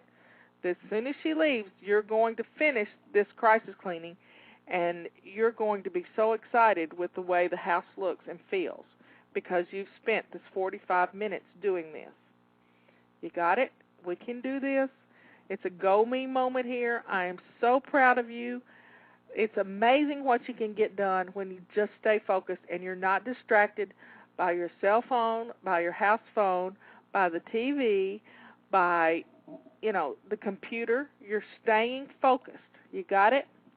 And I'm talking you through it, one baby step at a time. Isn't it amazing that baby steps can get us to where we need to go if we just put one foot in front of the other and not beat ourselves up in the process? Okay. Here's what's coming up next. We've put everything that's out of place in where it needs to go that's on the floor. The magazines, the newspapers, all the recycling has been put where it needs to go. You folded up the pillows, the blankets and the pillows, and the cushions look pretty good. So when you walk in the front door, what you see is a room that, for all intents and purposes, it may not be white glove clean, but it's clean enough, and that's all that matters, because clutter is what makes our houses look dirty. Clutter is what makes us feel bad, and when we get the clutter off the flat surfaces, we will be just fine. Now, here we go. We're going into another 3-minute session. We've now done 9 minutes in the living room, 9 whole minutes in the living room. We're going in for another 3-minute session. And in this 3-minute session, we're going to vacuum. Or if you've got hardwood floors, you're going to Swiffer and dust mop and do what you got to do. You may have to get that wet towel and go over the floors to get the puppy toe prints if you've got hardwood floors. But what we're going to do is we're going to take this full 3 minutes and we're going to work on the floor. So grab your vacuum cleaner. We're just doing the middles. We're not moving any furniture. You're staying right with the middles. I hope you've got your headset on so you can still hear me as you're vacuuming, and we'll just keep going. I'm telling you, you're getting it done. After we do these 3 minutes worth of vacuuming, you'll have another 3-minute session, and I'll tell you what we'll do then. And it is amazing at the progress you're making. 15 minutes in the kitchen, 15 minutes in the living room, and our next room we're going to be in will be the main bathroom. And it might not even take you 15 minutes in there. Now, the kids' rooms in your room, you're just going to have to shut the doors. It's hard, but I know she's probably going to want to go into the kids' rooms. But if the kids are home, you give them an order right now for them to go in their rooms and get their toys and stuff picked up. Got it? Because the toys in the living room need to go into the kids' rooms. Let's play a game with them. Let them throw them in a basket, but give them some direction while you're doing the living room floor. And, you can delegate some of this stuff, too. If you've got an army of children there that are big helpers and that they like to help, and that's what we're trying to do. We're teaching kids how to jump in and be a part of home blessing hour. You can get this done, and you can do it easily. All you got to do is just stay focused on one thing at a time. Baby steps, because when we put our blinders on and we accomplish this one thing, then we can go to the next thing. But when we try to focus on 10 things at one time, we get nothing done. That's when we're spinning around in one place and trying to figure out where to start, and nothing really gets done. Don't be distracted by the telephone or by the TV or by the radio. You stay focused on what you're doing. The only thing you can do is if there is a tornado warning, you have to go to your basement. But right now, we're focusing on getting your home in order so when the doorbell rings and it's your mother-in-law, you're not going to be embarrassed. And we're never going to have to do this again. If you will start doing your routines, you are going to be able to handle. Oh, there's our timer again. You can stop your vacuuming now. You've gotten as much done as you can possibly get done, and it'll be fine. It's going to look okay, and here's what we're going to do for the next 3 minutes. We're going to take that Windex bottle we talked about in the last session, and we're going to do the front door. We're going to do the hand prints on the front door and the dog nose prints and the muddy paw prints, and we're going to get the front door and the back door cleaned. And if you've got sliding glass door, any mirrors, any glass that you have in your living room and your front entrance, that has to be cleaned. So it's what you see when you first come to the door. And if it looks good, then you're in good shape. So let's stay focused on getting those puppy toe prints. I'm looking at mine. It's raining outside, and we got muddy paw prints on our doors. But I'm not about to clean them right now because the dogs are going to go out again, and it's fixing to storm, and we're going to have mud for a few days. So why bother now? You can do this. We got another 2 minutes on this mission. Let's grab our Windex and let's do what we got to do to get our windows and doors clean. You don't have to do the windows unless it's a big picture window and it's got handprints on it. But if you've got side windows on your doors and you've got a mirror that's pretty dusty, you can throw the feather duster on the dusty mirror and not have to worry about washing it with the Windex. But the muddy prints on the doors and the handprints, they kind of need to be cleaned off. And it'll look much better. You'll feel better about it. You've got the magazines picked up. You've got the cushions put away. You've done so much already in 2 15-minute sessions, and the house is really looking good. I'm telling you, you are doing a great job, and I am so proud of you. I may be hoarse by the time this is over. I've never done anything quite like this, coach somebody through a 45-minute session of doing their, it's not a weekly home blessing hour, it's crisis cleaning 101. Now, when we do our weekly home blessing hour, we set the timer for 10 minutes, and we spend 10 minutes vacuuming the whole house. And yes, you can do it in 10 minutes if you won't get stuck in your perfectionism. I promise you, you can get a whole lot done. But right now, we're just doing 3 minutes. 3 minutes doing the dog nose prints off the front doors and the little hand prints and all the things that collect on the front doors. We're going to do them inside and out really fast. And before you know it, your house is already coming together, and you are so surprised that it can happen this quick. I think this is going to be a great show to share with others. I'm just amazed that I can talk this fast and help you get through it. Here we go. This is the last 5 seconds. Okay. We finished the living room. Now I want you to breathe in and breathe out. Wow. Well, that feels good, doesn't it? You've gotten a lot accomplished. Now we're going to head into the bathroom. Now, what do you see when you first walk in the bathroom door? Do you see dirty clothes on the floor? Have you got dirty clothes all over the place? Well, let's grab the laundry basket and let's gather up the dirty clothes and take them to the washing machine. Now, here's a secret that not too many people know, and don't tell anybody.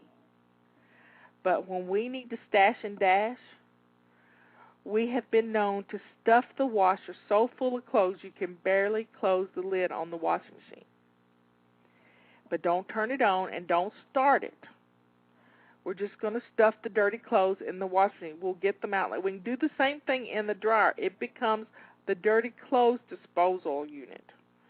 You can also set the dirty clothes basket in the bathtub is another way to do it.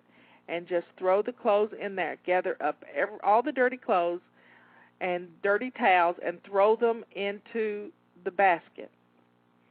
And then we're going to put out some fresh towels because that always smells better. And then we're going to start putting away everything that's on the bathroom sink counter. Because when the sink is full, the bathroom looks messy. Now let's open up the cabinet and cabinet doors and put the things that you have to use in a little basket and stick it up and under there. That way you can get it back out because it's stuff you use every day. And that's why we leave it out, because we don't want to put it away. And you probably got too many things in your drawers so that you could put the stuff you use every day, put it away. But you haven't done that yet, and we'll work on that later because each month we use our zones and we go through our house and we detail clean in that room during the month. Sometime during the month, every room in the house we do a little detail cleaning. And Michelle's just over there just laughing at me. She's just leaned back in her chair. She's not even getting in a tizzy. She's relaxed while listening to me. Just this sort of sing-song. We're having fun.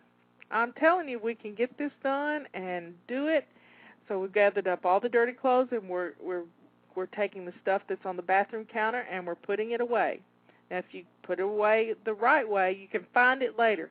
If you put it away the wrong way, you got to label it and say, this was on the bathroom counter, so that when you get the basket out, and you stick that in the tub, too, if you had to. We can do this. I'm telling you, it's not that hard. It's going to be easy. Now, what else is messy in the bathroom? She's not going to be taking a bath, but she might have to go potty. So we're going to have to think about what we got to do there, and then we got to do it. Now, here's our timer. We've done our first 3-minute session in the bathroom. I am so proud of you. A lot of times we let our bathrooms go until we can't stand it any longer, and then we spend 4 hours in there cleaning and scrubbing and doing all the things we have to do. What we're going to do now is we're going to take we've got the countertops cleared off. Now we're going to take our bottle of Windex and we're going to spray the countertops and wipe them down. You can spray the mirror too and wipe it down and get the dental floss home runs off the mirror, because if you've been flossing your teeth, you got them there, I promise you. Let's wipe down the faucets. We're not going to do detailed cleaning. We're just hitting the surfaces. Now you've got all these toothpaste spatters in the sink. Let's grab one of those dirty towels and just spray some Windex in there and wipe it out real good. You might have to scrub a little bit, because if it's been a while since you've done it and you're not doing your swish and swipe every day, then you're going to have to use a little elbow grease here to get those toothpaste spatters out of the sink. We can do this. It's not going to be hard. You're going to get it done, and you're going to have some time to rest before she gets here.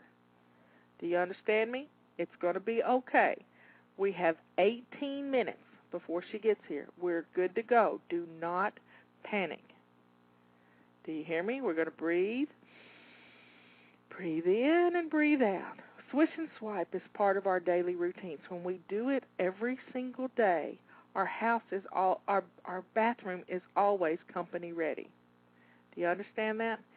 Now, I don't like to use strong cleaners in the bathroom. First off, I can't handle the smells, and they really make your lungs have a fit when you get these strong toxic cleaners. I suggest cleaning the toilet bowl with something as simple as old shampoo that we don't like, and we all have that in our bathroom cabinets. I know Michelle had a bunch of it that she didn't like, and we use that to clean toilets and things, and it's much easier. If it's safe enough for your hair and your skin, it's not going to be hard for you to breathe. So I keep a little crock in my bathroom with 1 part shampoo and 1 part water, and I keep the toilet bowl brush sticking in it. You know, all those vases that are underneath your kitchen sink that you've been holding on to for a while, they make a great thing to put the toilet bowl brush in. It fits kind of nicely, and it comes up out of the middle of the vase, and it sort of gets the drippy stuff off so that you don't spread it all over the place. And before you know it, your toilet is staying clean all the time. And when your toilet is clean, it blesses you. Oh, there's our timer. I'm telling you. All right, we've done 2 3-minute sessions in the bathroom. Now, I want you to look around the bathroom. We're going to swish and swipe the toilet. We're going to swish and swipe the toilet now. Now, if you haven't got this crock set up, then what we're going to do is we're just going to squirt some hand stuff in there, or some shampoo in there. We're just going to squirt it a little bit in there, take the toilet bowl brush and swish it around, and then flush it once, and then we're going to do it again, and then that's going to make the bathroom smell good. The second time you do it, just leave it sitting there. It's kind of like a deodorizer. And then we're going to look at the bathroom floor. Now, if you have little boys in the house, the area around the toilet is pretty rough. I want you to get your bottle of Windex. And I want you to spray the area around the toilet. I want you to get some paper towels or a dirty towel, and I want you to wipe this dried up pee-pee up, and let's get it cleaned up, because that makes your bathroom smell bad. And we're going to spend the rest of our time, 1.5 minutes, doing this, because this will make your bathroom smell so much better if you can get this cleaned up. Now, the rest of the floor is, you get out of the tub and you got a rug there, and you step on the rug or the towel, and that sort of gathers up stuff, but we forget to throw that in the washing machine. Now, let's throw that in the bathtub, and let's get the broom after we get through the toilet. We're going to do the floors in the bathroom. Now, look, while you're still scrubbing the floor, I want you to look over at the front of the cabinet. Has it got toothpaste spatters on it too? And you can wipe that down after you get through with this. So we've done the surfaces, We've done the mirror. Now we're doing swish and swipe. And what we're going to do next is we're going to do the rest of the floor, not just the floor around the toilet. And we can do it. I mean, y'all are doing such a great job. I am so proud of you. This is going to be fun. You're almost through. We have 2 more 3-minute sessions, and I think we'll be through in the bathroom. I'm telling you, it is just amazing. I can't think of anything else we need to do in the bathroom besides put out some fresh towels. You've just about covered it all. And we've got keep wiping down that toilet, and we're going to swish and swipe, wipe down the toilet seat, and don't forget to lift up the toilet seat and wipe down the back of the toilet seat and the rim of the toilet, because if she brings Granddaddy with her too, he may have to lift the toilet seat up, and there's always surprises under there. Okay, we're going for another 3-minute session, and this time we're going to work on the rest of the floor. So get your broom, and I want you to sweep.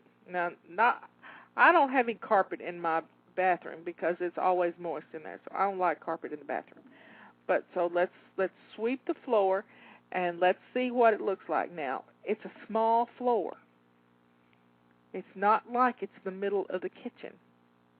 So you can take a wet towel, one of the dirty towels, and you can wet it down, and you can spray some Windex on the floor, and you can wipe this floor up really quick. It doesn't take long to clean a bathroom floor. You've been doing Windex around the bottom of the toilet, and it looks pretty good, doesn't it? That stuff will cut anything.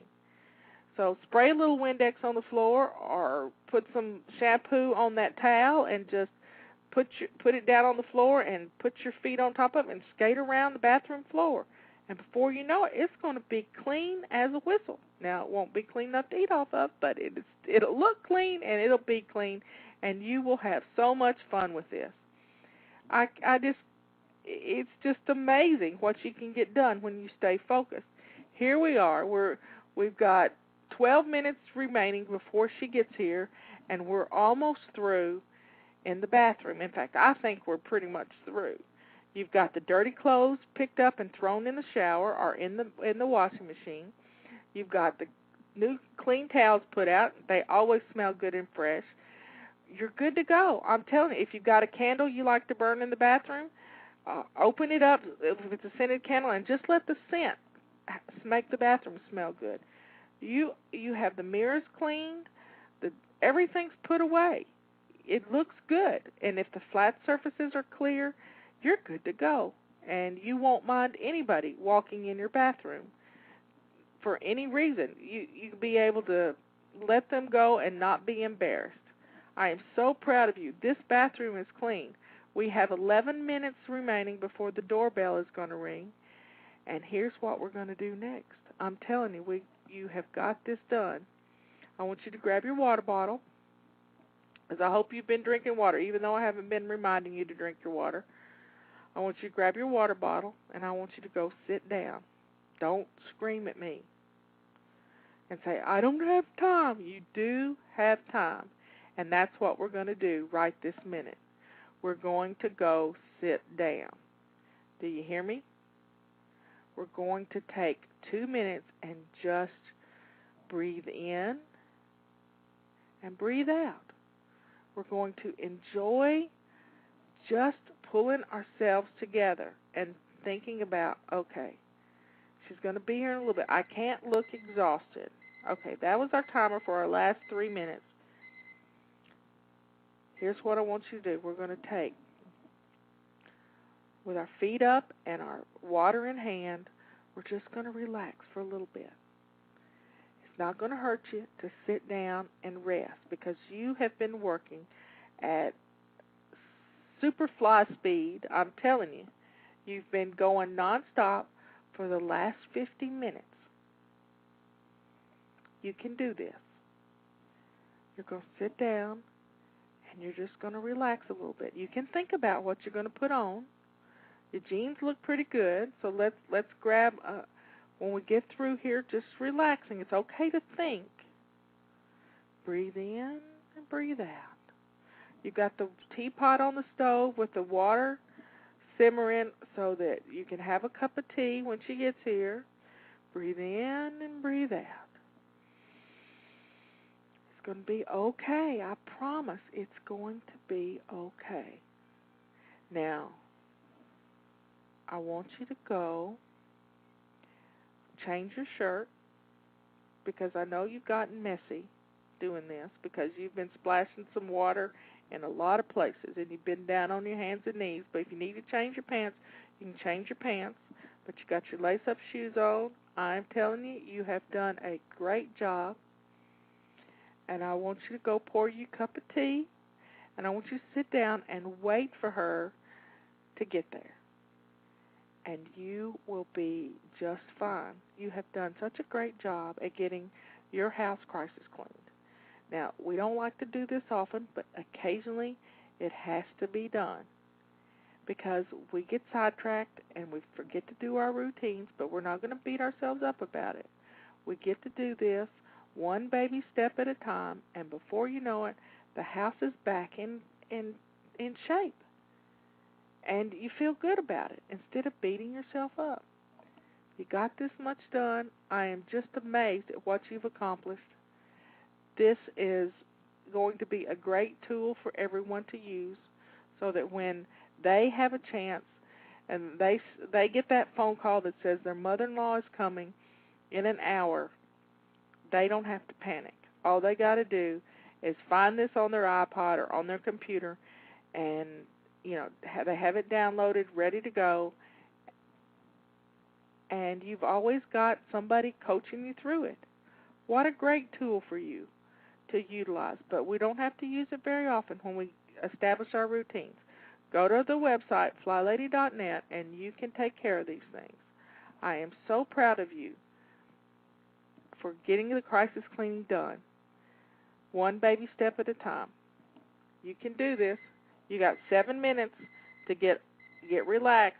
I want you to take the next 7 minutes and just enjoy yourself. It's been good helping you through this. I love y'all. See you later. Bye.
Blog Talk Radio.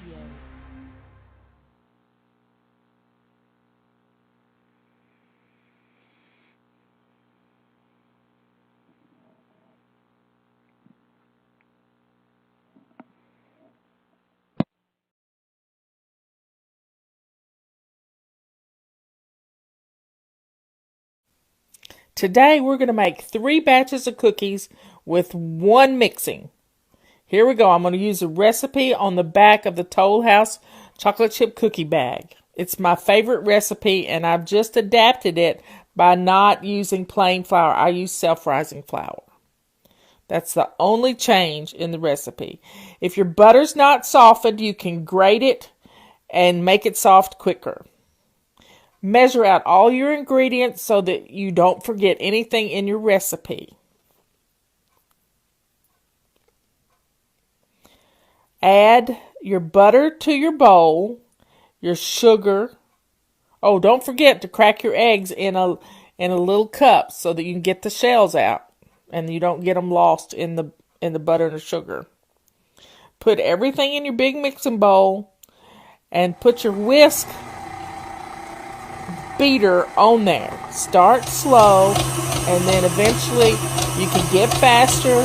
And I blended this for about 5 minutes. I love my stand mixer because I don't have to hold it.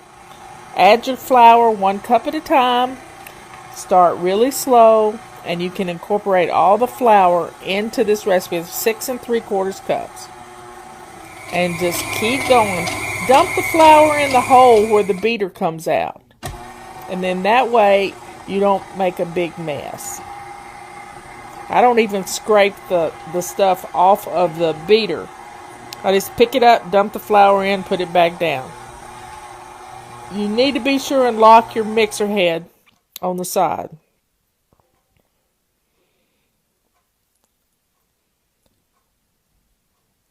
This is just a fun way to get a lot of cookies out of three recipes combined.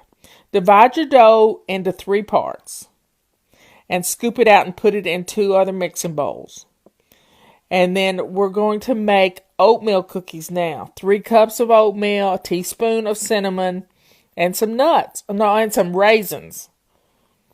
And then we're going to add the oatmeal to the dough, just like we did before, 1 cup at a time. And get it all incorporated. Doesn't take long. This is a pretty stiff dough, so using the mixer is a good thing. And then we're going to take the dough out of the bowl, pull out 24 inches of plastic wrap, fold it back over the top, and you're going to make a log. It's about a 3-inch diameter log. It's a fat log. And then we're ready to go to make our next one. And it's going to be chocolate chip cookies. We all love chocolate chip cookies. So I like to pound my pecan pieces, and I'm using Robert's gavel to do it, but you can use a rolling pin.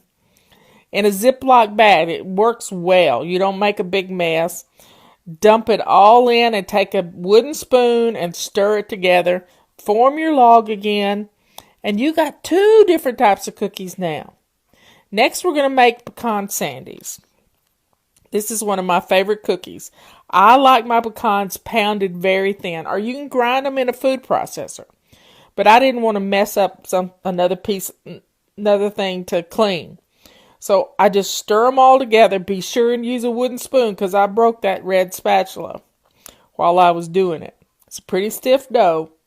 Form it into a log and put it with your other 2 logs in a big Ziploc bag. Stick it in the refrigerator.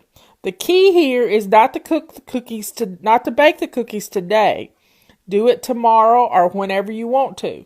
Slice a 1-inch section and divide it into 4 pieces. Put it on some parchment paper on your favorite cookie sheet. I like the air ones. And then you just have to slide the parchment paper over onto your cooling rack. And you're good to bake cookies. 3 different types. See you later.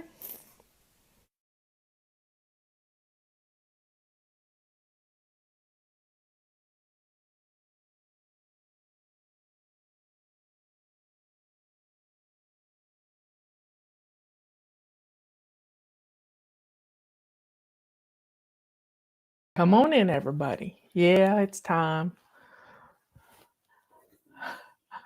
Had a little wardrobe malfunction and I'm running late.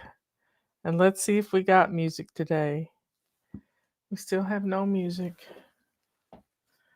What is going on? Let me put that on.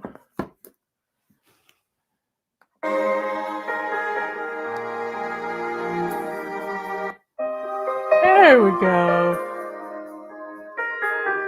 Come on in.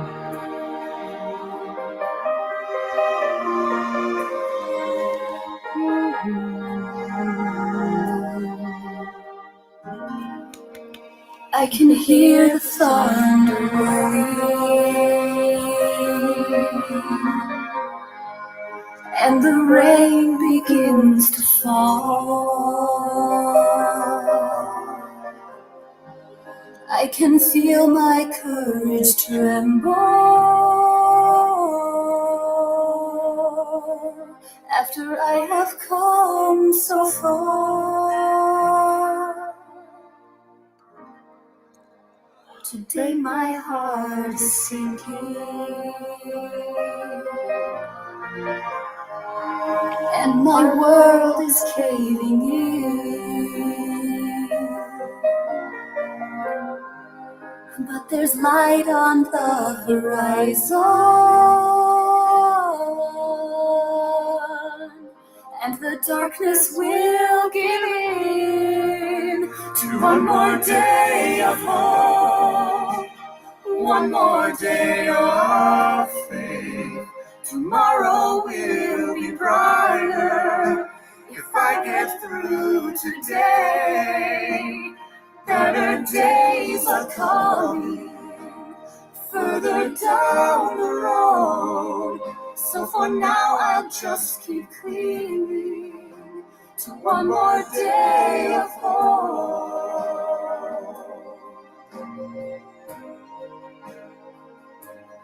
One more day.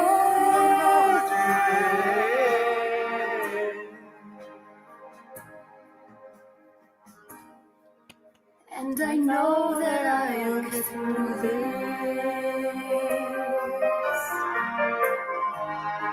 My dreams are in my grasp. When I find the power within me,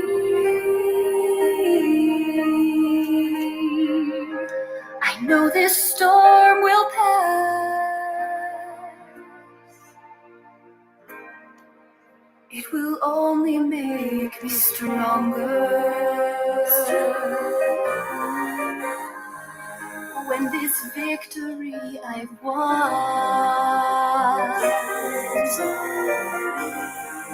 I can last a little longer.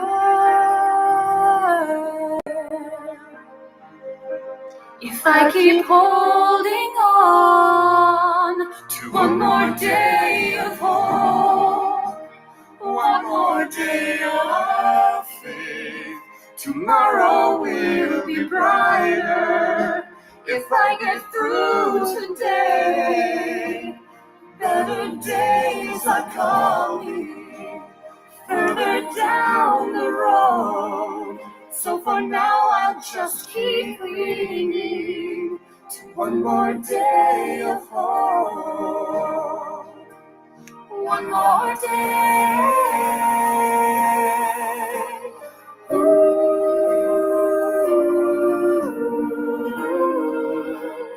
Better days are coming further down the road.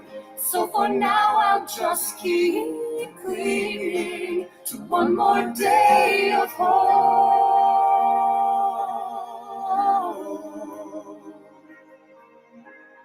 One more day. One more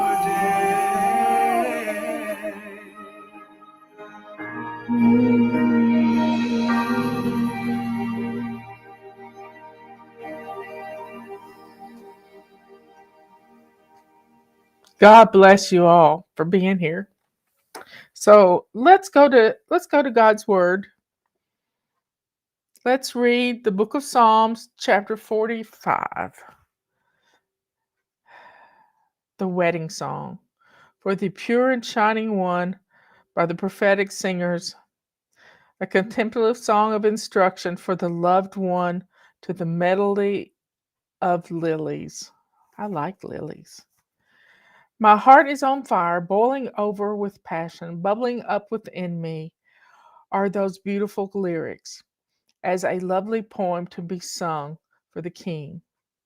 Like a river bursting its banks, I'm overflowing with words, spelling out into, into this sacred story.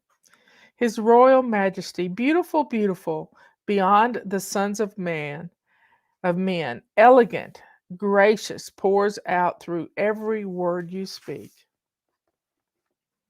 Truly, God has anointed you, his favored one, for eternity. Now strap your lightning sword of judgment upon your side, O mighty warrior, so majestic.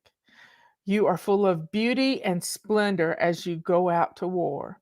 In your glory, grandeur, go forth in victory. Through your faithfulness and meekness, the cause of truth and justice will stand. All inspiring miracles are accomplished by your power, leaving everyone dazed and astonished. Your wounding leaves man's hearts defeated as they fall before you broken. Your glory kingdom, O God, endures forever, for you are enthroned to rule with a justice scepter in your hand. You are passionate for righteousness, and you hate lawlessness. This is why God, your God, crowns you with bliss above your fellow kings. He has anointed you more than any other with his oil of fervent joy, the very fragrance of heaven's gladness. Your royal robes release the scent of suffering love for your bride. The odor of aromatic incense is upon you. From the pure and shining place, lovely music, which makes you glad, is played for your pleasure.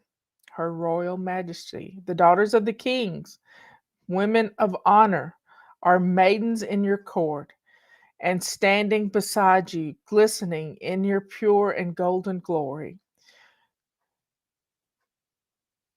is the beautiful bride to be. Now listen, daughter, pay attention, and forget your past. Put behind you every attachment to familiar, even those who once were close to you. For your royal bridegroom is ravished by your beautiful brightness. Bow in reverence before him, for he is your Lord. Wedding presents pour in from the great wealth. The royal friends of the bridegroom shower you with gifts as the princess bride enters the palace. How glorious she appears within the holy chamber, robed with a wedding dress embroidered with pure gold. Lovely and stunning, she leads the procession with all her bridesmaids. As they come before you, her bridegroom king. What a grand, majestic entrance, a joyful, glad procession as they enter the palace gates. Your many sons will one day be kings, just like their father. They will sit on royal thrones all around the world. I will make sure the fame of your name is honored in every generation as all the people praise you, giving you thanks forever and ever.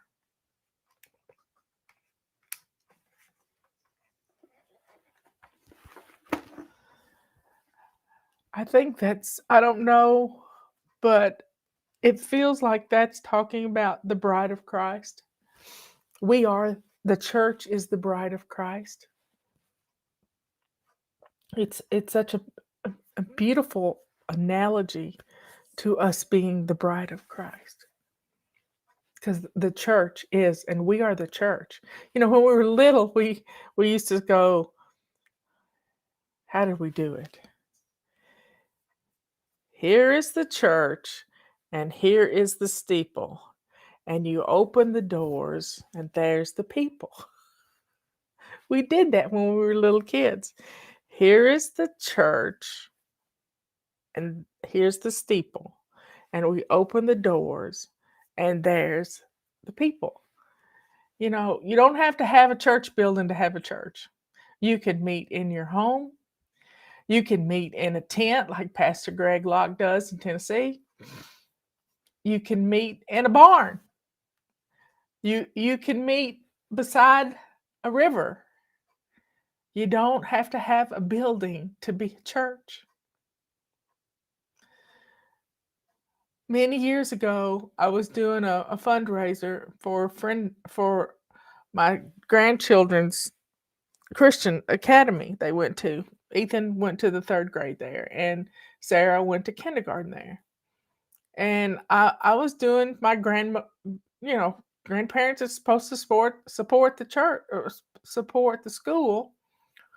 And so I did a fundraiser, and this lady came, and she was talking about having a small group in her home for Bible study. And I thought, that's just wonderful. But she was a little bit on the messy side, and instead of washing the dishes in her sink, she stuffed them all in the washing machine, not the dishwasher, in the washing machine. Have you ever done something like that? Well, I got a new washer, and it has a huge tub, and I'm really excited about this tub. It'll hold a lot of clothes. I mean, a lot of clothes. But the main thing here was she had tried to hide her messiness from the people that were coming to be there for their Bible study. And our messy houses keep us from having Bible studies in our homes. We need to get rid of the mess in your living room and your front porch and your dining room and your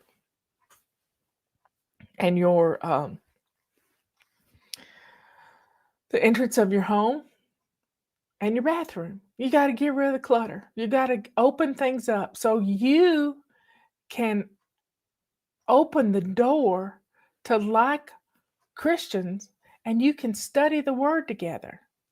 Wherever 2 or more are gathered, I am there also. So let's get our homes in order. This week we're working on, being thankful. We should be thankful every day, every single day. Tomorrow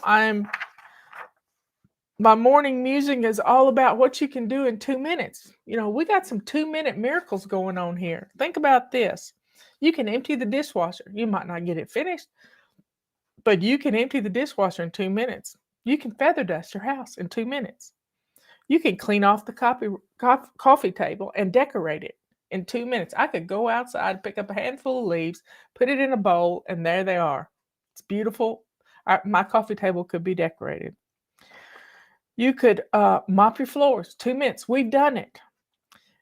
You could detail dust your end tables. That means taking a purple rag and wiping down your coffee tables and end tables.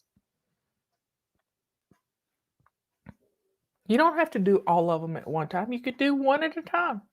You could sweep your front porch, or you could blow the leaves off your front porch. You could sweep your back deck.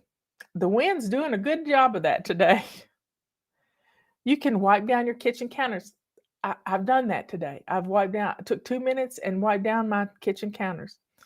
You can use your carpet sweeper on your throw rugs. It's fast and easy. You could plant something. I've got some calla lilies to plant. Gather the trash. Swish and swipe your bathroom. Wipe down this window over here where the cat likes to feed. Pick a flower for your table. I don't have any flowers blooming right now, but I've got a beautiful red maple that I could cut a branch off. Make your bed. You could take the sheets off your bed, put them in the wash machine. Clean the ashes out of the fireplace. Recycle magazines. Water your plants. Plants do need water. They just don't get it out of the air. Gather items to give away. Do a 2-minute fling in your closet. Put a load of clothes in the washing machine. Fold a load of clothes. I was looking at rugs today, and some of them are mean. These rugs, if you wear it, you wash it. That's not how we do in this home. Robert does his laundry. I do mine, but I'm not saying I'm not doing your laundry. No, I'm not going to do that. And he sometimes reboots my laundry for me, which is nice.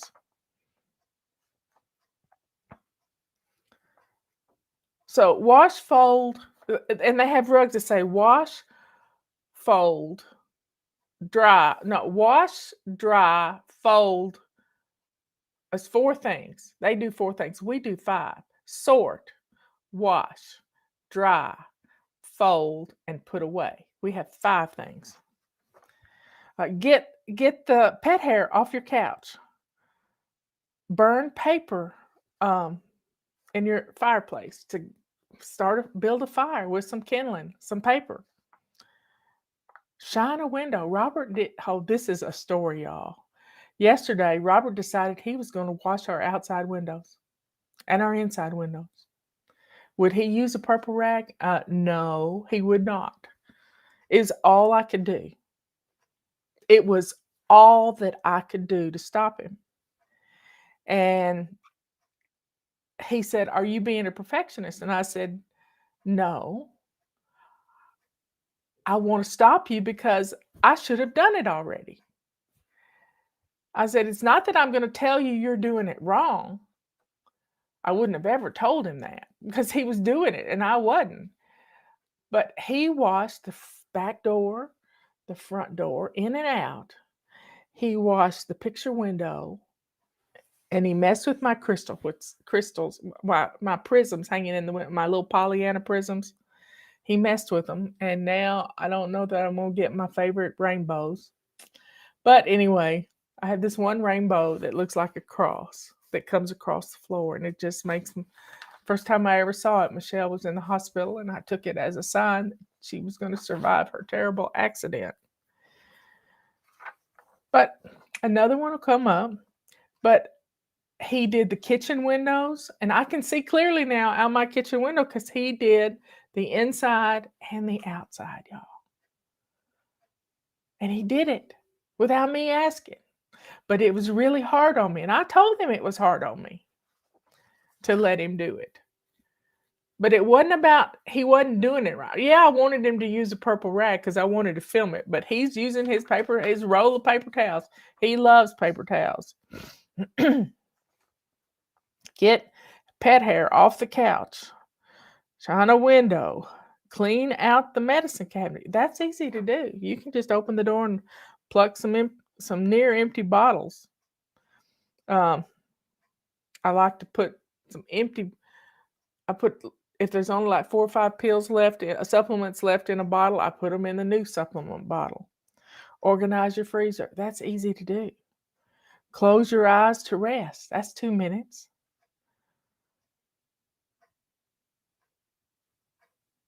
Sit on your front porch. Make a menu for next week. Build a grocery list. Fill up your water bottles. Take your supplements. Clean the dog's feeding area. That stays pretty clean because Tulip doesn't like to eat food there. Clean out your car.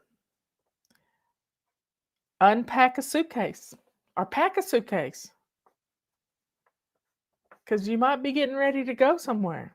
Start dinner in your crock pot and put things where they belong. Is that the only thing? I thought I had. Anyway, that's 46 things you could do for 2 minutes.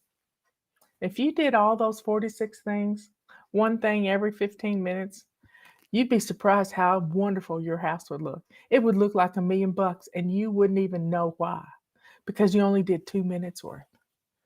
2 minutes.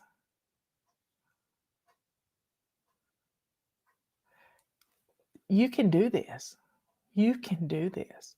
And then your home is going to look, you're going to get rid of the chaos. And chaos stands for can't have anyone over syndrome. Well, when you're living in this chaos, you can't have people over because it's too hard to get ready to have a Bible study in your home. You can't have people over because it would take days to get ready for people to come.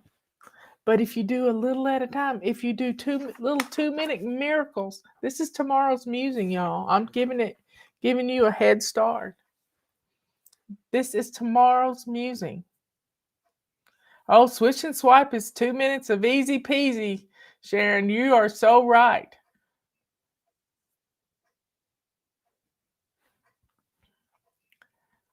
Well, we got the word from my sister-in-law that they tested negative for COVID. So with any blessings from the Lord, we will have a Thanksgiving dinner this year. We didn't have one in 2018. We didn't have one in 2019. 2018 is when I was, I've just lost track of time. Maybe we did have Thanksgiving. Maybe we did have Thanksgiving 2018. But 2019 we didn't. And 2020 we didn't. It was just me and Robert last year. So everybody, let's go to the Lord in prayer. Let's give some thanks. Dear Father in heaven, thank you so much for this beautiful day and for the power of 2 minutes. A 2-minute prayer. Not that we do 2-minute prayers very often, but 2 minutes to just say, Lord, thank you. Thank you. Thank you for all that you've done. Please be with Mr. Mike Morales in Missouri.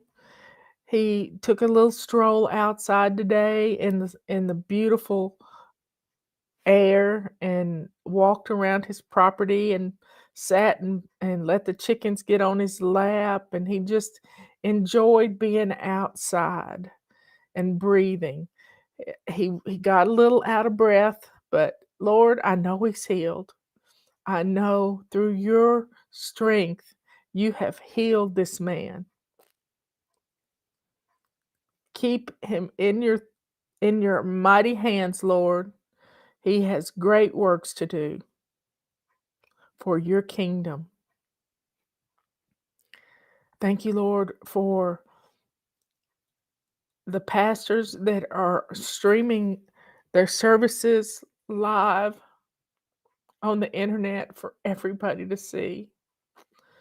I'm on my 3rd sermon today, and it is so wonderful to be able to worship with people all over this country, all over the world. Thank you, Lord, for the power of the internet. Father in heaven, thank you for the food that we have in our freezers and in our pantries. Thanks for the people on the internet that teach us how to make things. Miss Lori. Please be with Miss Marie of Homestead Heart. Her daughter had a stroke this past week, and she's only in her 30s. Please watch over us. Heal us of our infirmities like blood pressure and diabetes. Help us to be good stewards of this temple that you have given us. Thank you, Lord, for everything. Keep us strong. Let our faith be stronger than our fear. Let us have no fear, Lord. Thank you for sending your son, Jesus, to die on the cross for our sins, not his. He had none. So that we could have everlasting life with you in heaven. Thank you, Lord, for all of this. We ask these things in your son's holy name. Amen. So, folks, you know what the deal is. Be good, kind, and sweet. Be good to yourself. I've got a reporter that is working with me. She's doing a freelance article in Finland. And she asked me today, what's FlyLady all about? And my reply back to her, let me pull it up.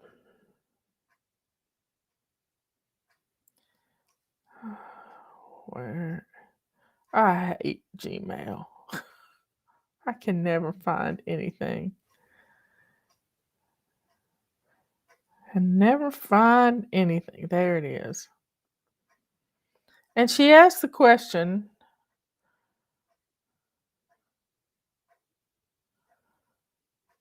where is it? What's the main point of FlyLady? Y'all are going to love this.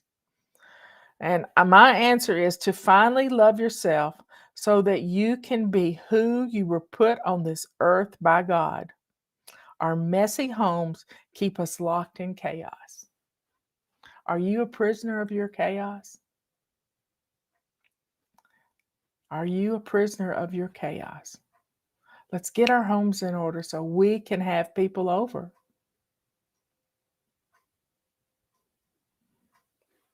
So be good, kind, and sweet. Good to yourself. Kind to others. Because that's the golden rule. And let the sweetness and the joy that is in your heart show the world who you are. That you are a child of our Most High God. Yeah, that's you. We've got a great coupon code going right now for 30% off. It's BLESSED, BLESSED. We have tea that's at a good price. We have decaf and regular. We have our calendar, our rubber sweeper, our carpet sweeper, our feather duster. Feather duster's glowing in the window. We have so many things on sale. And we're doing a flash sale on our multi-wand. And I have been using my multi-wand today to do what we hate to do, get behind the toilet. So I've been cleaning behind the toilet with this thing today. So everybody, get your shopping done. This is the last, Black Friday is going to be here on Friday, but we're giving your Black Friday deals all the time. So don't wait.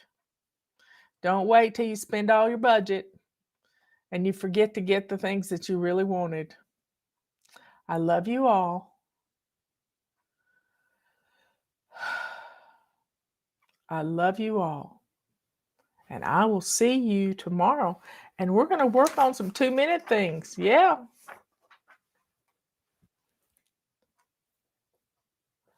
Put on some gospel music and sing to your heart's content. Renew that spirit today. I love you. See you later.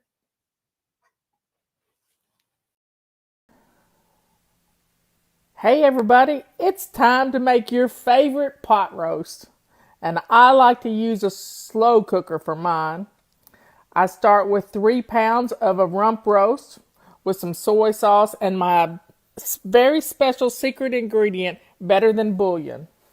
I use 1 cup of flour, a teaspoon of pepper, a teaspoon of garlic powder, and a dash, maybe a quarter teaspoon of cayenne pepper. I like a little hot to my stuff.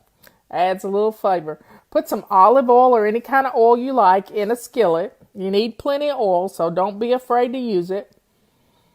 And you take your pot roast and you put it in that bag of flour and seal it up with a little air in it so you got a ball to toss around. And don't get too rigorous with this because you can bust a bag, but pat the flour onto the roast and put it in your medium-high skillet. Now we're going to brown every side of the roast. It doesn't have to be super brown, but it just needs to be brown to kind of sear in the juices. And also to make the gravy for your pot roast, because a pot roast is only as good as the gravy you make to put on it. That's the truth. Put your pot roast in the crock pot, and now we're going to start to make the gravy. Now, add some more oil if you need to, and we're going to take the flour that was in the bag, because that should be enough. You put a cup, and put that into the oil. Make sure you got some water handy, because we're going to use about 4 cups of it, and we're going to stir this flour around in the skillet to get it brown more. You might have to add a little more oil, but that's okay. Just keep stirring, and it'll get sizzly, and it'll start to change colors a little bit. Now, add a dollop of this Better Than Bouillon and get it melted in there, stirring it around on medium-low heat. Just keep stirring till it gets incorporated. And here's the secret. Don't add too much water at one time. 1 cup at a time, or even less. And do it on this medium-low heat, because we don't cook on high at FlyLady. So keep adding another cup until it gets incorporated. It'll get thicker and thicker. And just keep stirring. And it'll get smooth again, and it'll get... Now I'm going to add some soy sauce, because it needs a little salt to it. And it doesn't matter if you use plain flour or self-rising flour, but it's going to need a little salt, and the soy sauce adds that to it. So get it all smooth, and then we're going to add that to our slow cooker. Now, it can be thick, it can be thin. It doesn't matter, because it's going to cook. The pot roast is going to cook in this liquid, and it is going to make your pot roast taste amazing. Now, you might want a taste of it. Just a little taste of it right now, just to make sure you like the flavor, because it might need a little more salt. Trust your taste buds. Now, wash a few potatoes. I like to keep the potato skins on, because they stay together in the pot. If you take the potato skins, if you peel them, it makes for mushy stuff, and I don't like mushy.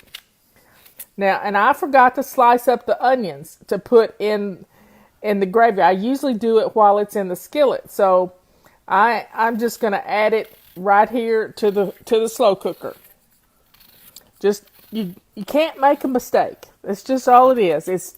It's imperfect cooking at its best.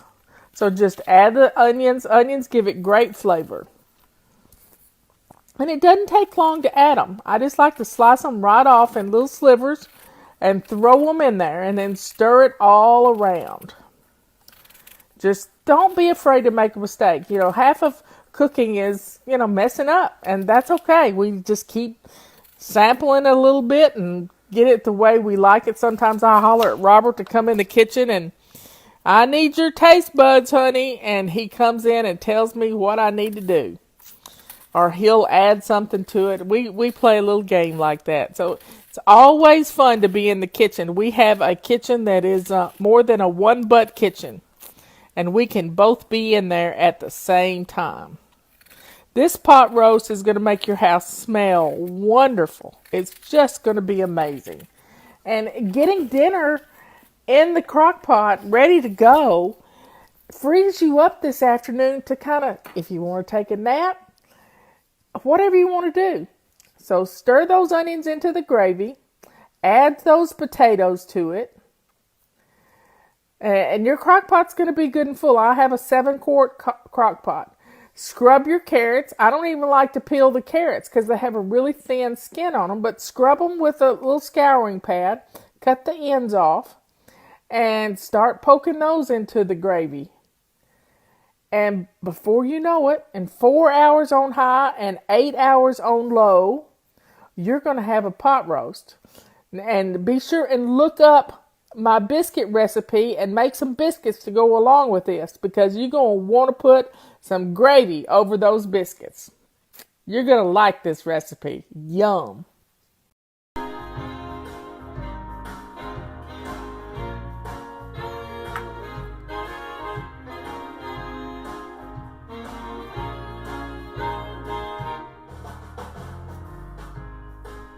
Oh, this is just a...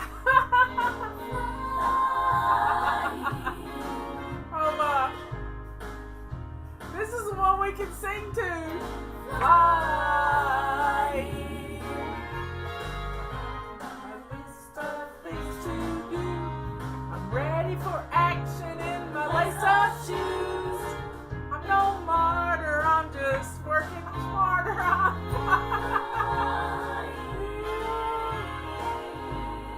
Oh, that's funny. I didn't know I had those on here. That's cute. My voice isn't cute, but anyway. I'll be glad when my hair can really stay behind my ears without me spraying it to high heaven. Oh yeah, I had to run and get, thank goodness the mic wasn't on. I forgot my remote control and I had to go get my remote control. And because yesterday I noticed it had some little white crud back here. And Robert worked on it for me because one of the batteries had corroded. So he fixed it. It's nice to have a fix-it man around the house. Anyway, so today, everybody's getting in here. What day is today? Today is Wednesday. It is anti-procrastination day, but it's also the first day of the month. And you know what that means? We have a new habit. And our new habit for this month is making our bed. Now, I know many of you do not want to make your beds because you hadn't made your beds in a long, long time.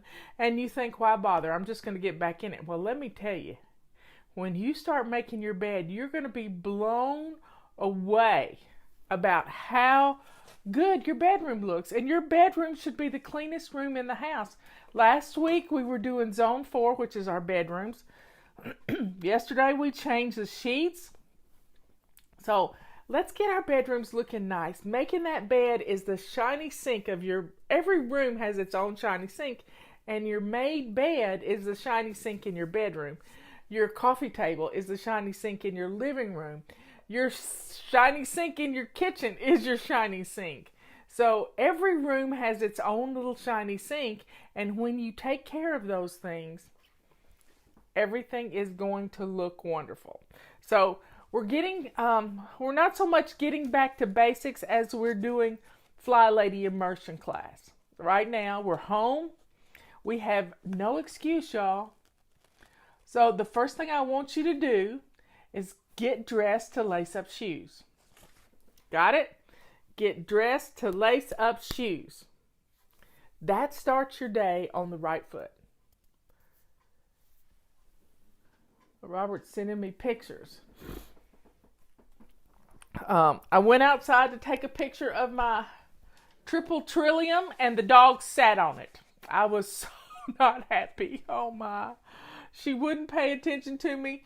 She knew I was taking a picture and she was trained by a cat. And so she sat down on my trillium. My triple trillium. And I was just so unhappy. But anyway, it'll perk back up in a little bit. My cardinal has been I've tried to get video of the cardinal this morning. It's a boy cardinal. It's a bright red cardinal. But let's talk about, right now we need to circle the wagons and we're home and let's take advantage of being home because we don't usually get this kind of opportunity. You're listening to me. Look how many people are in here. We're hitting 400 right now, which is right at 4,000, I think. Now, if you have not shined your sink yet, after you get dressed to lace up shoes, I want you to go shine your sink. Yep. I am in this swish and swipe mode for my whole house right now. And guess what my swish and swipe tool is? It's a purple rag. I use a purple rag in my hot soapy water in my dishwater. And I am wiping down everything. I'm wiping down everything from my kitchen counters to my stove, my microwave, my stove knobs. All of everything's getting a swish and swipe. Big time. And then I'm cleaning off hot spots and I'm swishing and swiping the hot spots with a rag. Because dust settles and all kinds of... I use my feather duster all the time, but sometimes you just need to get right into it. But keeping things wiped down. Justin did a video on how to sanitize your kitchen with purple rags, pink rags, silver rags, whatever you got. Sorry, y'all. I have a funny story to tell you. I'm going to get sidetracked here. Yesterday, I got a text message from my dentist office. And they said, we will be closed until April the 30th, April 29th or something like that. And I thought to myself, here I go thinking, what you think about, you bring about. I thought, well, now's not the time to lose a crown. And guess what happened last night at dinner? I lost a crown. And thank God you can't see it because it's right here. Yeah, I lost the whole tooth practically. And the blessings that abound from this, the blessings abound, because I'm looking for the silver lining. The silver lining is this tooth has had a root canal on it. So it's not going to hurt me. It's just irritating that there's a hole there. And you just have to laugh. It's kind of like Scott Adams says, we're in a simulation. So I got the text message that said my dentist office is closed, and I have my dentist cell phone number. So I called him on his cell phone because he's called me needing favors, and I called him needing a favor. And he said, I can meet you at the office. I said, Dempsey, it's no need. No need. We have been asked to, stay home, and I'm going to protect you because if I start hurting, I'll let you know. But it's not going to hurt because it has a root canal in it. Oh, my bird's back. Did y'all hear that? My bird's back. There it is in the window. Yep. It's coming to the window. Let's see if I can focus the... Let me see if I can... Did you see it? There he is. He's there. He's coming in, but the window kind of blows it out. He comes in right by St. Therese. That's just weird. I love it. There he's back again. He's really showing out today. That's a happy bird. He's really showing out. I just believe, God's listening to us. He knows we're all kind of having a rough time of it. But, we can get some things done in our house. So here are the things, and I keep preaching on this every day, and I'm going to continue to preach on it. If we keep our laundry caught up, I don't know what's going on there. I can't see. There we go. If we keep our laundry caught up, if we do our dishes, if we get dinner in the crock pot ready to go, that frees us up the rest of the day to declutter and get some things done in the house. Angela saw him. Yay, yay, yay, yay. Because the window kind of blows it out unless it's a rainy day like yesterday. But the main thing we got to do is take care of ourselves. If you don't take care of you, who will? So, drink your water. What's for dinner? Yep. I'm trying to come up with an acronym, kind of like only handle it once, like the Ohio acronym, and I haven't done it yet. But let's make a list of these things and just put them on a note card. Put them on a bright, cheery note card, and let's make a list. So, get dressed is the first thing. Get dressed. Make your bed. Swish and swipe your bathroom.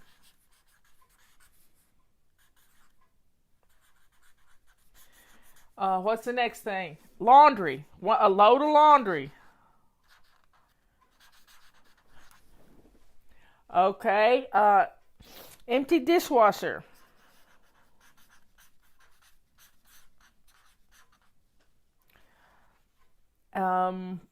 Shine your sink.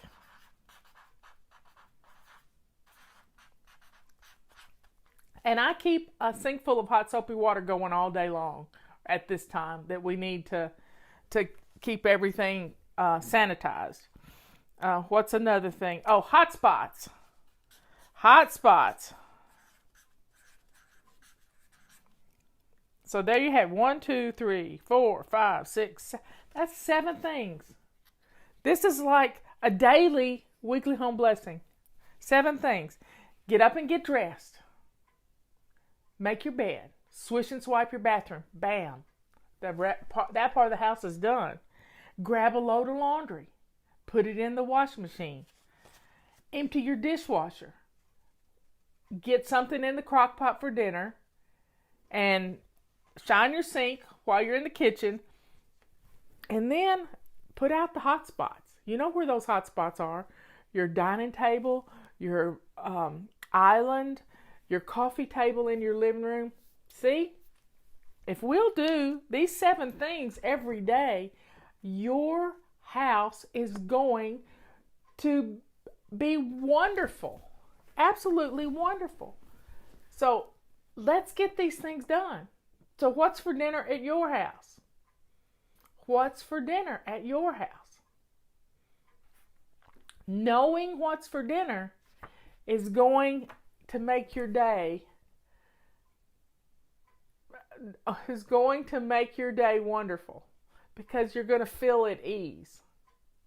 Now you can have little things for lunch. You know, you can fix the kids a peanut butter and jelly sandwich, and you can have something. You can have leftovers from last night. I loved planned leftovers. I've got some leftover chicken, and today is Wednesday. It's anti-procrastination day, so we're going to factor in our basic weekly plan.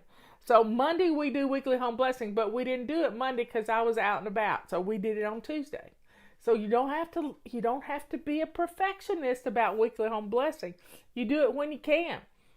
I like to do it twice a week sometimes to recover from the weekend and to get ready for the weekend.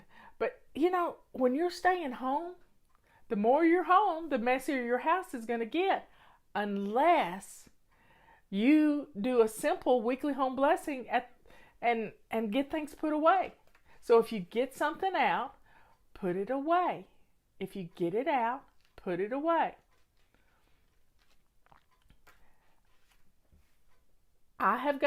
We've done inventory of our food in the house, and we're good to go. We may not like what we're eating, but guess what? We're not going to be stuck in some rut. So if you come up with 7 meals, and Leanne can help you. 7 meals. And she's got her dinner answers for $7 for a month. $7 a month. Guess what? Since you're not going to Starbucks, you got $7. I guarantee you got $7. And this can help you plan those 7 meals. And if you have 7 meals, you're going to feel at ease. Yeah, you're going to feel good about what you're cooking. And that's just what you have to do every week, these same 7 meals. I saw a recipe for the tater tot casserole the other night on Facebook, and I almost gagged, y'all. It had mustard in it, and I just couldn't even imagine. But anyway, I digress. But we have potatoes. We have onions. Leanne said, Marla, I'm getting low of onions. And I said, I got 2.5 bags of onions, Leanne. You can come and get some onions. And she'll keep her distance, and we're going to share. We miss each other. We always had dinner together every Wednesday night. We miss each other. So we spent an hour on the phone yesterday while we cooked dinner. And she made lasagna and I made carbonara. And we don't eat pasta. So, here's the deal. If you want to make a tater tot casserole, grate up your own potatoes. Don't use tater tots. You use your own potatoes. Yeah. So Leanne's needing onions. I got onions, and we're going to keep our social distancing. We'll be fine. We won't be hugging each other, and it'll be fine.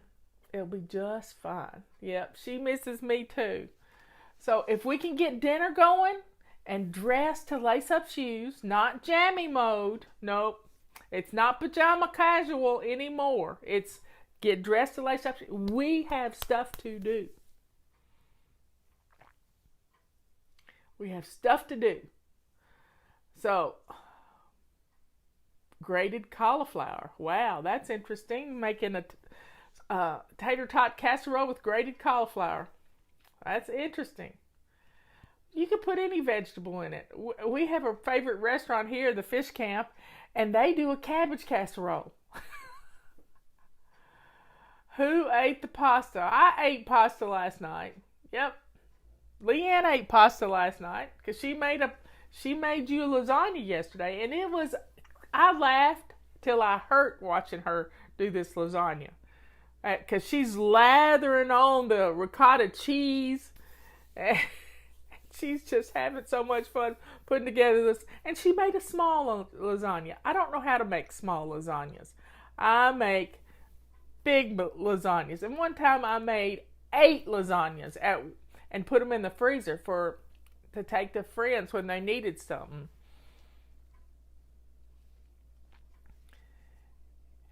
So folks, we can get this done. Get dinner on the table, get our laundry going, get the machines going. Leanne calls them indentured servants. Get the machines going. A lot of you have bread machines. Get them going. Get them going. Empty your dishwasher. If you've got dishes, if your kitchen is a mess, start running your dishwasher. Start running your dishwasher. And you're going to be blown away about how good your kitchen's going to look and smell and get things going. Now, I have made lasagnas with Italian sausage instead of hamburger sauce. Hamburger spaghetti sauce. But the main thing you got to do is get going. Here it is noon, almost noon on the East Coast, and it's time to start thinking about dinner. So get your dishes done, get your laundry going, and keep this going every day. If you do your dishes and your laundry and clear out your hot spots, your house is going to be fine. It's going to look great. And then you have time to play and help educate your children because they're having to do homework. They're not playing. They're not on vacation, and you're not on vacation. You have a job to do. You got the most important job in the world, and that's to educate your little children. If you're retired and you don't have any children at home, your job is to get your home ready for this to be over with. So we can have a party. Let's plan for a party. Let's plan for a party. We can get through this, and we can get through it and have some fun. And I got to thinking yesterday, I know what the problem is. I know what the problem. I got lots of cabbage too, Leanne. I don't need any more cabbage. I got 2 heads. Because I'm going to make some stir-fried cabbage with bacon. But I got to thinking about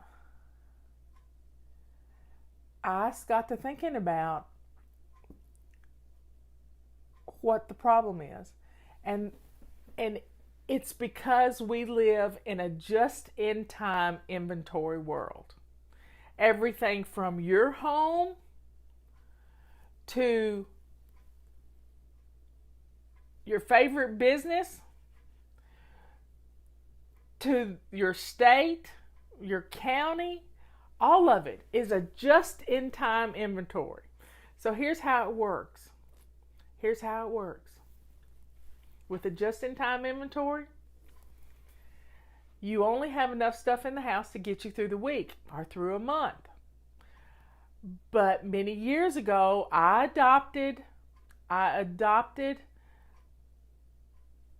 philosophy that I would keep on hand 2 items of the things that are in my perpetual pantry.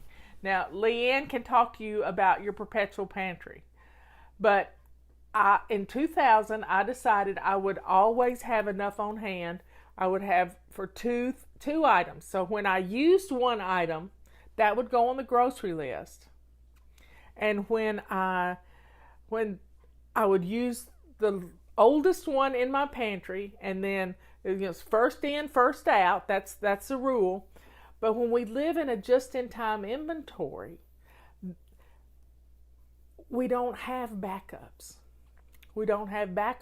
So when there is a problem with the supply chain, which has been the problem with our supply chain, when 2 big ships from China get turned around with all of our protection devices for our hospitals, and they go back to China to save them from this virus, you know what? We're stuck. So we've got to build our own supply chain within the boundaries of our country. And if you're in another country, then you got to build them in your country too. We've got to make the things we use. Thank goodness we make toilet paper here, because we have reserves of national forests. That's why we have national forests. Did you know that toilet paper comes from trees? Yes, it does. It comes from trees. It's a byproduct of the lumber industry. The chips. Guess who used to be in the lumber industry? Yep, I ran a sawmill, and we sold trailer truckloads of wood chips to make toilet paper. So we make toilet paper in this country.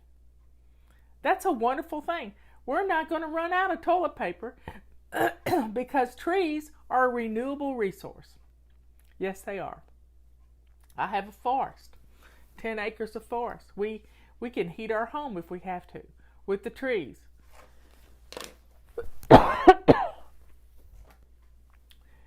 Anyway, folks.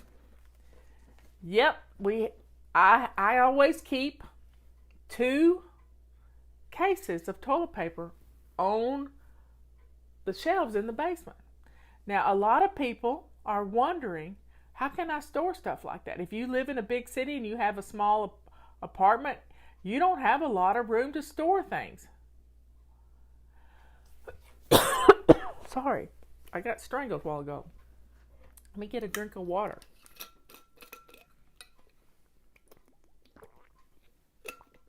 Okay. So, yeah, I've done a lot of things. I worked in a furniture store. I did their books, but I also cleaned air conditioners and fixed vacuum cleaners. I've done a lot of things, but everything I've ever done has prepared me for this moment in time, for such a time as this. Yep, I used that quote this morning. It's from the Bible. I don't know where it comes from. Somebody can tell me. For such a time as this. I think it's Esther something. I've done a lot of things, and I've been good at a lot of things. As Scott Adams says, I have this talent stack. I kept books. That's what I went to school for. In fact, it was my bookkeeper that recommended me for the job that I got with her dad. Yep. I kept books. I worked on things because I like to tinker. What else did I do? When I moved to North Carolina, I used to teach fly fishing. That's how I got my nickname. I used to teach fly fishing. But before that, I ran a sawmill. When my boss died, we closed down his company, and I went to work the next day for this sawmill. Yep. I went to work for this sawmill, and there was 40 men working there. I kept the books. I was also the manager. I did a lot of things. And we made pallets for businesses to ship products on. And then when I moved to North Carolina, I worked at Kmart. It wasn't the greatest job, but I needed a job, and I was a geek back then too. So I liked electronics, and I worked in the electronics part of the Kmart store, and had to deal with a bad person who was my manager, and he was hateful, and he took great opportunity to belittle me because I wasn't a little person. He liked the little skinny girls, but he didn't like the big girls. So, and then I went to work at Earthshine Mountain Lodge, helping teach kids about nature and hiking and the outdoors. Right up my alley. And then I met Robert, and I started volunteering at our Republican headquarters. And then I realized that our county commissioner was going to get elected to the North Carolina House of Representatives. I said, honey, I think I want to put my name in for that. So Robert ran the campaign for me, told me what to do, and I got nominated to replace her because of toilet paper, y'all. Because of toilet paper. Our congressman's wife was one of our precinct chairs, and she said, well, what do you think about the lumber industry? They had a lot of trees, and they harvest a lot of trees. And I said, well, I think every tree hugger should go without toilet paper for a month. And she just died laughing.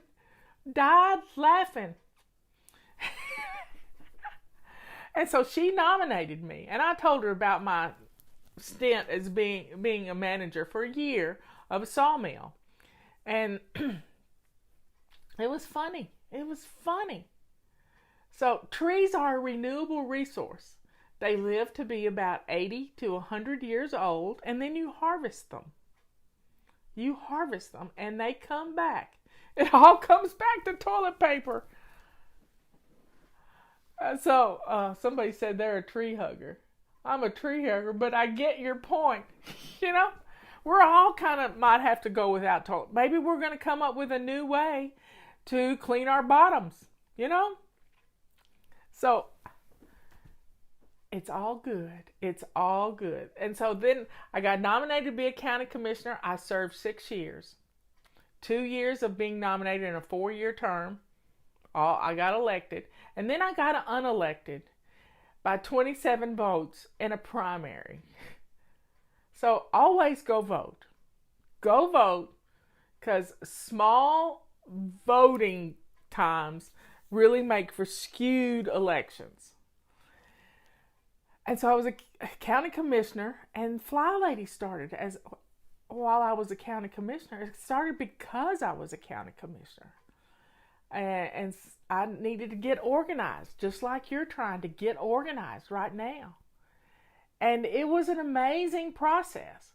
When we hit 30,000 members, my county manager already said, Marla, you got more members in your group than we have in our county. And now we're over 1 million if you look at all the numbers, and I can't even keep up with it. Can't even keep up with it. So for such a time as this, God trained me in lots of things. Budgets, big numbers don't scare me. Big numbers do not scare me, because I dealt with a huge budget in this county. We can get through this. I like numbers. I was part of the emergency management team. I know our county is in good hands right now. And I know this state is in good hands. And I know this country is in good hands because I'm watching the press conferences every day.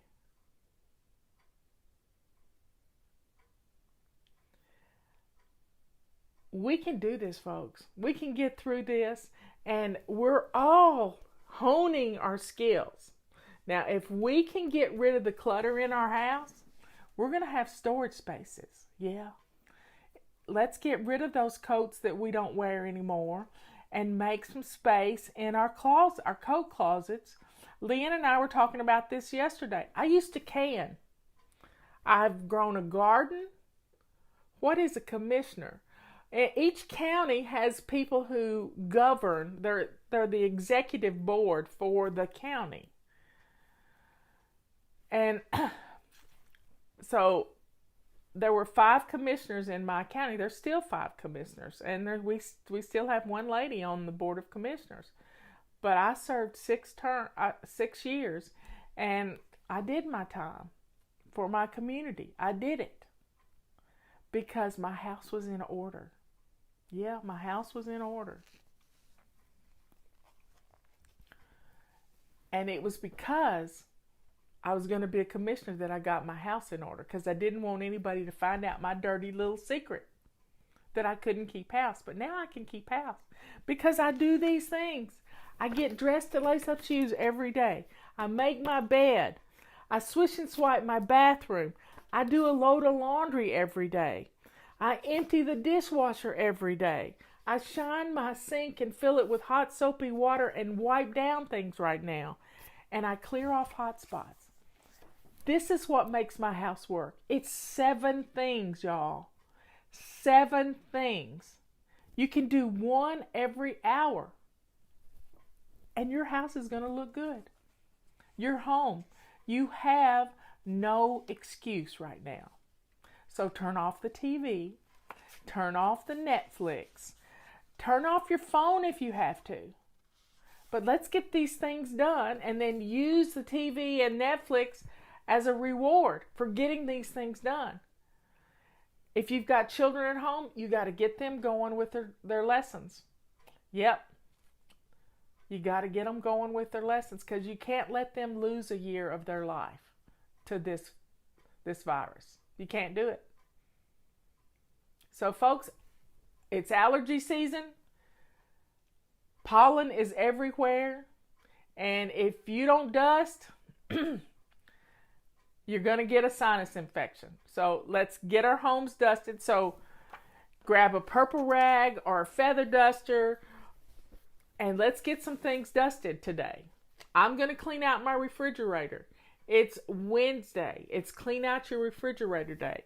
I'm going to clean out and organize my refrigerator, and then I'll see what I've got to cook. Yes, we ship all over the world. We do this thing.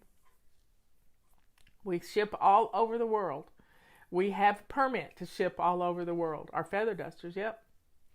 It's a wildlife permit. So here's the list. Get dressed to lace up shoes.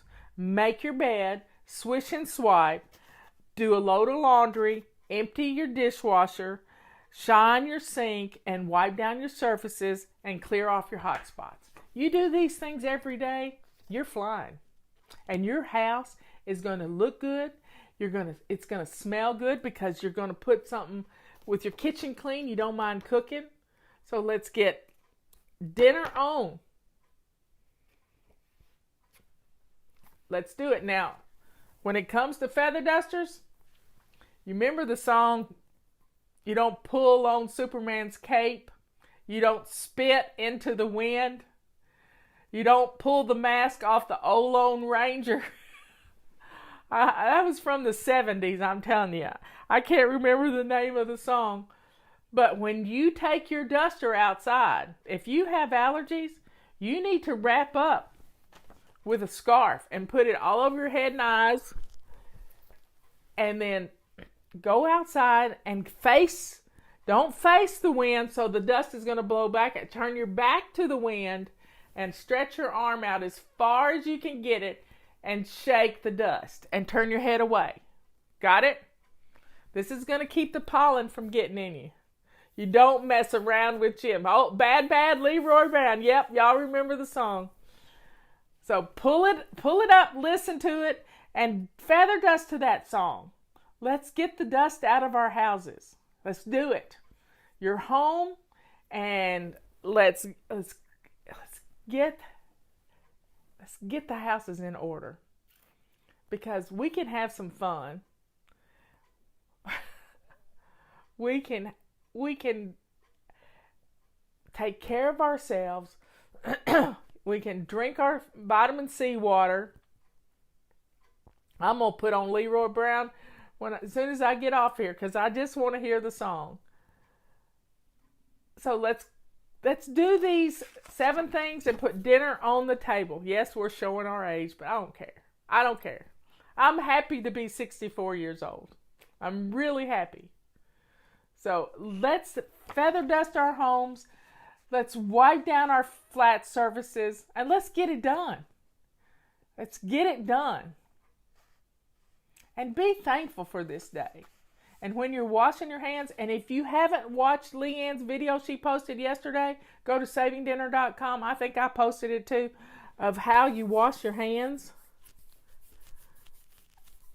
How you wash your hands. Let's get a system for washing your hands so you don't miss a single spot. Wash your wrist, tops of your hands, fingers. This person put black dye on their rubber gloves and washed their hands, and you could see right where they didn't get it clean. So folks, let's be safe. Let's take advantage of this time. Let's clear out some cubby holes so we can have an inventory in our house of the things we need. And you may need to put together a control journal so you can remember where you stash stuff. Ask me why I know. Yep.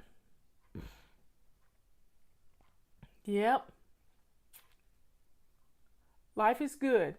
Yeah, we got this terrible virus here, but you know what? We're smarter than a virus.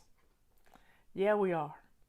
And we can conquer this thing, and we can get through it, and the numbers are looking up for us. And if we have to stay hunkered in just a little bit longer to kill it dead, by golly, we can do it. And when we get through this, we're going to have houses where we can have more than a just-in-time inventory. We can have stuff the places we need it. And we can be prepared. We can be prepared. Yep. Let's get it done. I love you all. I'll talk to you at 3 o'clock this afternoon.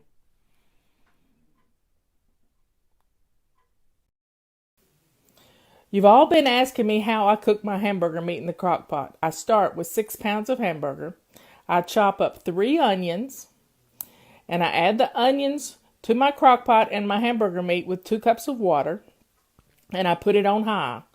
And I set my timer for 15 minutes because I'm going to stir my meat and onions every 15 minutes.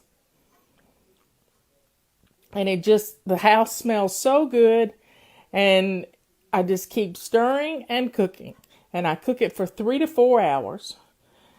And then I take cupfuls and drain it with my little drainer.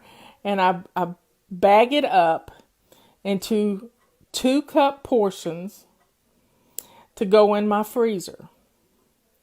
And I'm going to use some of it for dinner tonight because I'm going to make my famous homemade hamburger stroganoff. So let it cool a little bit and then label all your bags. Do not give the dog the onion and fat liquid. It's not good for them. Label your bags and then put them in the freezer. And then I'm using 2 cups of meat, 1 can of golden mushroom soup, and a 8-ounce package of cream cheese. And I'm just going to put it in the crock pot on warm. I'm not cooking it. It's just on warm to stir together. And then I serve it over cooked wide noodles with Parmesan cheese, and you're good to go. Dinner, and we love it. Talk to you later.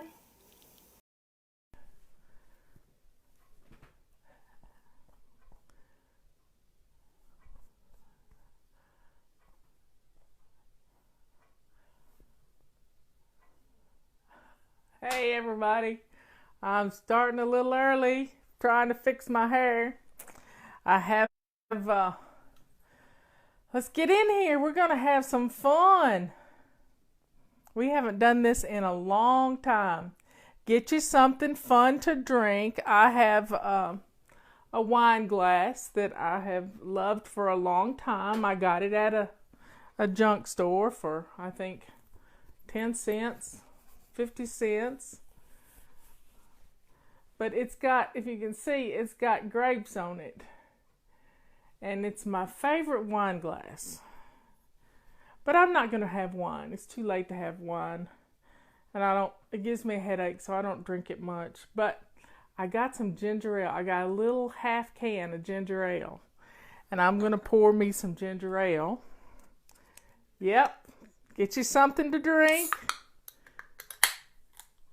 You got your iced tea. I asked Robert to get me some ginger ale the other day because you never know when you might need some ginger ale. It's pretty too. Nice little can of ginger ale. I usually put ice in it, but I would chew the ice and it would drive everybody nuts. So I'm not going to do that. So here's to our Pamper party. Maybe we do it often and have some fun. That tastes good. I haven't had anything sweet, and it's not diet either, so I won't drink much of it. So, is everybody ready? I tell you what, now let me explain. If you're going to get in your bathtub right now, I want you to put your phone somewhere else beside the bathtub, because I don't want you to ruin your phone in the bathtub. Now, we're going to be working from our heads to our tootsies. Yep, we're going to take care of our little toes. I've already done mine. So, let's get our girly girl stuff. Liz just posted the cutest video. I can't do a face mask because I'm allergic to a lot of things, so I can't do them. But I have some organic coconut oil, and I'm going to put a little coconut oil on my face. I have already taken a bubble bath with a little bit of coconut oil, and then I've had this coconut oil is really good for your cuticles too. I'm going to rub some of that on my cuticles, and if you don't have any coconut oil, I bet you got a chapstick in your purse. So let's talk about how taking care of ourselves, if you don't take care of you, who will? Really, just think about it. If you don't take care of you, who will? There's a sticker on the bottom of my foot. I'm barefoot too. And I got on my favorite robe. And I have a gown to go with this, but I was too wet out of the tub, so I didn't do it. I have my regular gown on. So I washed my hair while I was in the tub. I had an Epsom salt bath. Oh, I love an Epsom salt bath. So I put a cup of Epsom salt, and then I got some new Epsom salt. And it was lavender, but it was really strong smelling. And I still got a little headache from it right there. So I just took a little scoop of it, like a tablespoon, and put in my bath water, just a hint. And then I have some lavender bubble bath that I use, and I stayed in the tub and I lit a candle, and I was in the tub for about 45 minutes. And it just rejuvenates you. I washed my hair, and let me see if I can make this focus on me so it will quit going in and out. Oh, I think that'll work. Yeah, that'll work. I just have to tell it to focus on me. So drinking water is good. So folks, everybody grab your glasses and let's do a toast. Let's do a toast to taking care of you, taking care of me, taking care of each other. Here's to flying.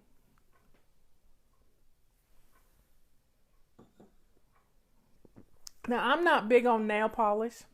Some people like to paint their nails. I'm always typing, so it just tends to, I'm not a girly girl. But I do things to take care of myself. So while I was in the tub, my legs got exfoliated. I had a purple rag in my tub. I always keep one in there, but we got silver rags on sale right now. And silver rags do a great job of exfoliating skin. If you use the purple rags, you can see the dead skin that comes out. It's our perfectionism. I know it's terrible, but you can see how it works because the purple rag is dark and the skin just comes right off. You do your elbows and your knees. You can use your rubber scrubber too to scrub your elbows and knees and get that dried skin off. And wow, it feels a whole lot better. You don't have any dry, flaky skin. And then I don't put much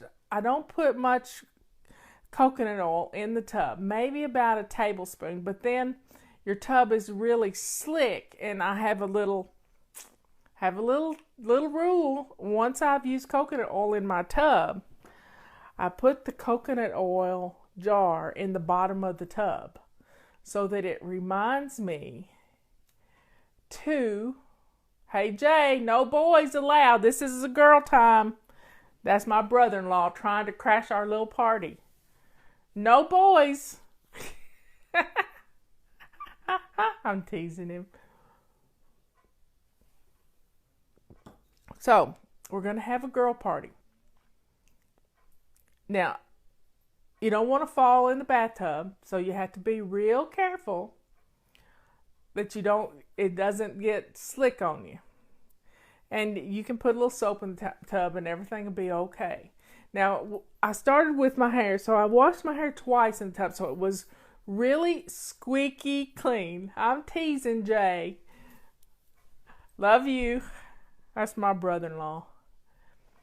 Anyway, so I don't condition my hair. I could have put some coconut oil on it, but I'm not going to do that because my hair is just right. So I washed it twice and got it squeaky clean. And if you're going to do a mask or something, you need to take a scarf and pull your hair back, or a headband of some kind, or a hairnet and pull your hair back, because you don't want to get that on your hair. And then you got to be real careful. Let me take my glasses off. I can't see the screen, but you want to be real careful around your eyes. You don't want to pull and tug on this eye tissue. It's very gentle, and you don't want to cause a lot of wrinkles. So you use your ring fingers or your pinky fingers and just lightly dab instead of pull. And do that the same way when you are washing your face with your silver rag or your purple rag. Just be real gentle with your face, because one day you'll be my age. And I don't have a whole lot of wrinkles, and I think it's because I've taken care of my face pretty good. Now, I do have a few chin hairs, and that drives me nuts, but hey, I tried to get them lasered off, but I hyperventilated and passed out, so I can't do that anymore. Now, we start working with our face and down, and always moisturize your neck. Now, right now, I am having, I'm allergic when I get my hair cut. Little pieces of hair, even though I try to get it all off of me, stick in me. So I get these spots on my neck, but I try to keep my neck moisturized. And then if you're allergic to coconut oil, you can use olive oil. One of the famous actresses, who was it, from Italy? She used olive oil and Vaseline as a moisturizer. What do I do for my chin hairs? I have one of those little things that is like a little tiny electric razor, and then I have a pair of tweezers, and that's not always the best thing to do. I do better if I just use that little electric, I don't know what it's called. They advertise them on TV, and you can get them. Sophia, yes. She just used simple things to keep her face moisturized. But I've always had pretty good skin. I've never gotten in the sun. That's a secret. Don't get in the sun. And if you are out in the sun, wear a hat. And I've always worn a hat. And at night, I put some, I like Vicks right around my mouth and stuff, so that keeps the little mouth wrinkles from happening. Well, y'all are busy. And and one other thing you can do while you're in your tub. I keep these little whitening toothbrushes, and my sister gave me some really good toothpaste that's a whitening toothpaste. You can brush your teeth while you're in your tub with a little toothbrush, and I just love these things. I keep them by my chair, and my dentist has noticed that my gums no longer bleed because I grab one of these a couple of times a day and just massage my gums and do my teeth. And it's just, we're working from the top of your head down. Now, one of the things that makes me feel pretty every day, and not a day goes by that I don't wear my earrings. I have gold hoop earrings, and I have had them for, I think, 20 years. Robert got them for me, and I think his friend Athena, his fellow judge, she helped him pick them out, but she did good. She's a good friend, and I don't need any more earrings. I really don't, because I love these. And these earrings make me feel pretty all the time.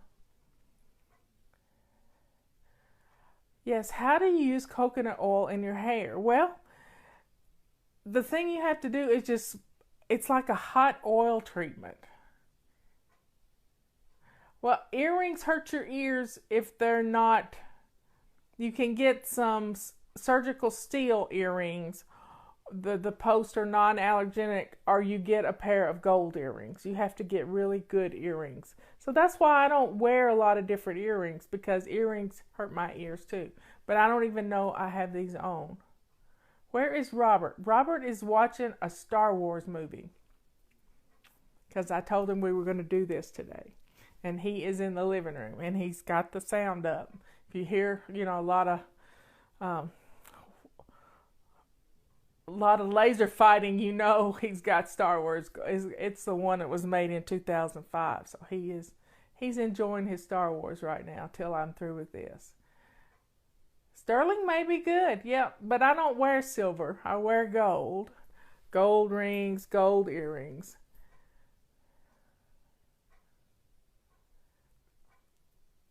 Do I sleep in my earrings? No, I do not. I take them off. That's part of my before bed routine. I go through a little routine every night. I put eye drops in my eyes. I have earplugs that go in my ears, and I take my earrings off. I have some nose spray that I use. I have chapstick that goes on. And I have medication that goes in my mouth, and I have to brush my teeth. So I have a little series of things that I do to pamper myself every night before I go to bed. And I rub lotion on my neck. And that pretty much does it to go to bed. I meant to bring in one of my face wipes with me, but I'm about out of them, so I've been using these to take makeup off. And y'all, I've been wearing makeup every day, especially to almost every day, to get online and be with y'all. So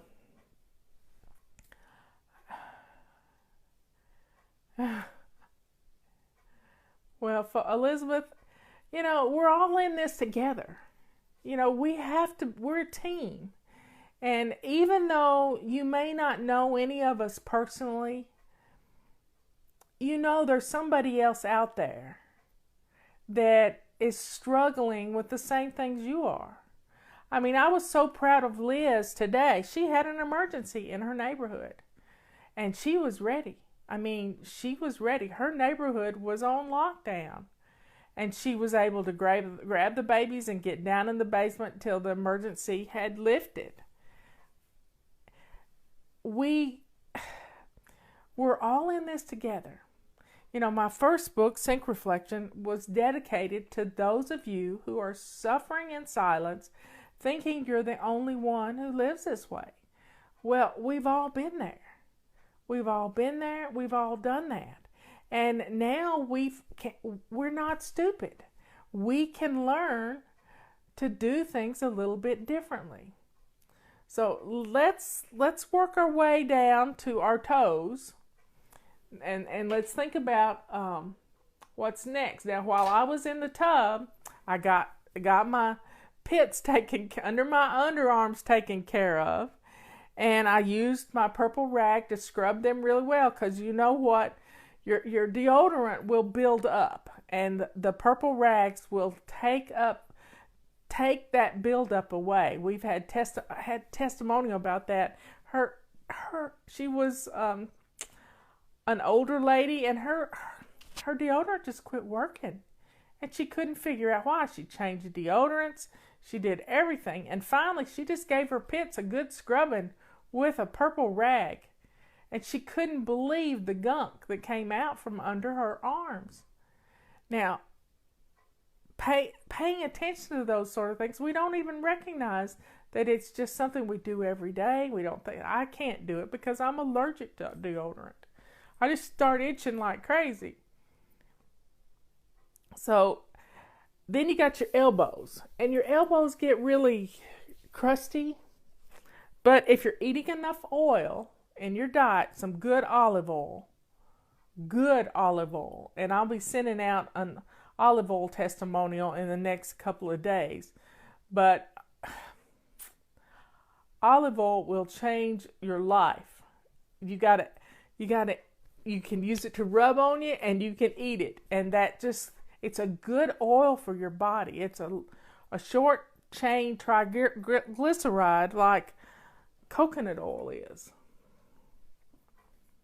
So get your elbows done. And now we're going to have to do something with our cuticles, because they get rough and cracked. And you can, at night, sometimes I rub chapstick on my cuticles. Just, if it moisturizes your lips, it'll moisturize your cuticles too. I've got one cuticle that just kind of gets dry, but you just have to get in the habit of doing it. Now, I've been doing a lot of videos. We've been doing this. We did we do May and June and July? Or did we just do, I don't know. We've been doing a lot of them. I think this is my 3rd month. Maybe my 4th. I don't know. Liz will know. But they're all on our website. They're all on Facebook. They're all on our YouTube channel. So let's think about our fingernails. Now, I'm not big on painting fingernails, and I'm not big on, I have really hard fingernails, and my sister Patty does too. So we are blessed with these spears, and we have to keep our nails trimmed pretty good. And I don't need any nail strengthener or anything like that. But it's hard for me to find a nail polish that I like. So if I'm going to polish my nails, I polish them with a matte finish from OPI. And that's about the extent. And I only do this if I'm going to a wedding. But the oil keeps my fingernails pretty. I mean, it keeps them shiny, and not so much shiny as it just feels healthy. Yes, we started in May. I thought it was May, June, July. Now we're in August, in the 4th month, on the 20th day. So, everybody, what do y'all want to toast to? Somebody come up with a toast, because I'm going to have a little ginger ale.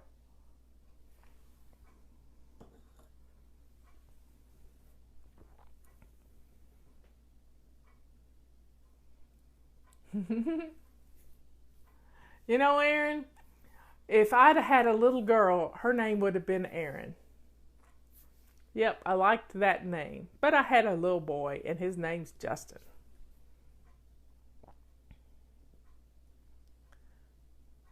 Okay, so we got our fingers done, and you can paint your fingernails if you want to. And it's always fun to get, I know you've got tote bags. Let's put together a Pamper bag. So let's get a manicure set in there. Let's get some emery boards in there. Let's put a purple rag in there, or a silver rag. Let's put some nail polish in there. You can put the nail polish in a Ziploc bag so it's all together. You can put some hand lotion. If you've got an old iPod and some headphones, you can stick that in there. And or a fun book or something you like to do, puzzles, the find a word puzzles, or my husband does crossword puzzles. They're his favorite thing to do is crossword puzzles. And put something you love to do. Maybe you've got some lavender oil, something that you really like that smells good. And I know I used to have a little anxiety on planes, and I would take this little vial. This is before, things got really bad. But I had this little vial of rosemary oil that I would rub on my wrist.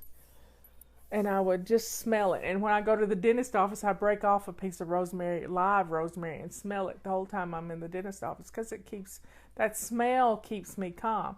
Lavender is good to help you go to sleep. Okay, now we've got our hands done. Now we got to think about our knees. I'm not going to go into private parts, but let's work down to our knees. And our knees, they get crusty, and maybe we want to put our feet in an Epsom salt soak, and you can even put some Listerine in there, and it really refreshes you. It's just an amazing thing to do with some Listerine and maybe a couple of drops of lavender oil. I mean, I fell in love with Robert practically on our first date. Well, it was our first date, because he asked if he could, I'm telling a story, he asked if he could massage my feet. Now, we had gotten caught in a rainstorm.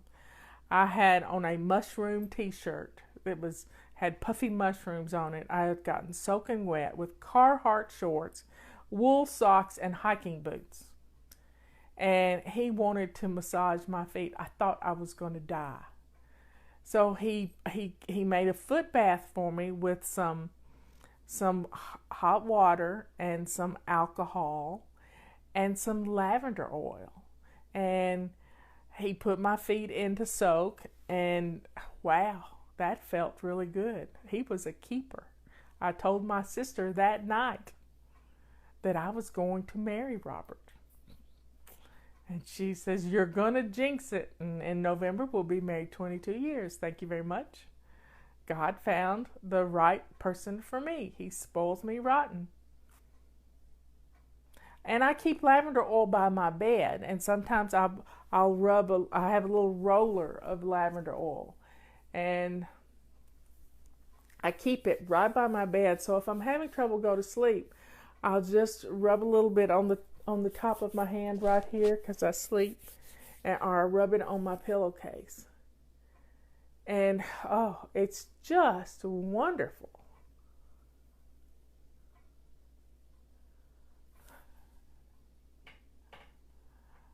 Okay, so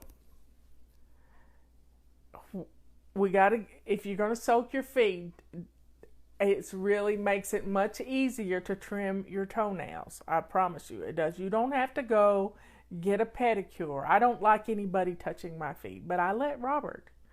But you just have to kind of put your feet into soak. If you don't have a foot bath, you can use a dish pan, or you can use the biggest mixing bowl you have.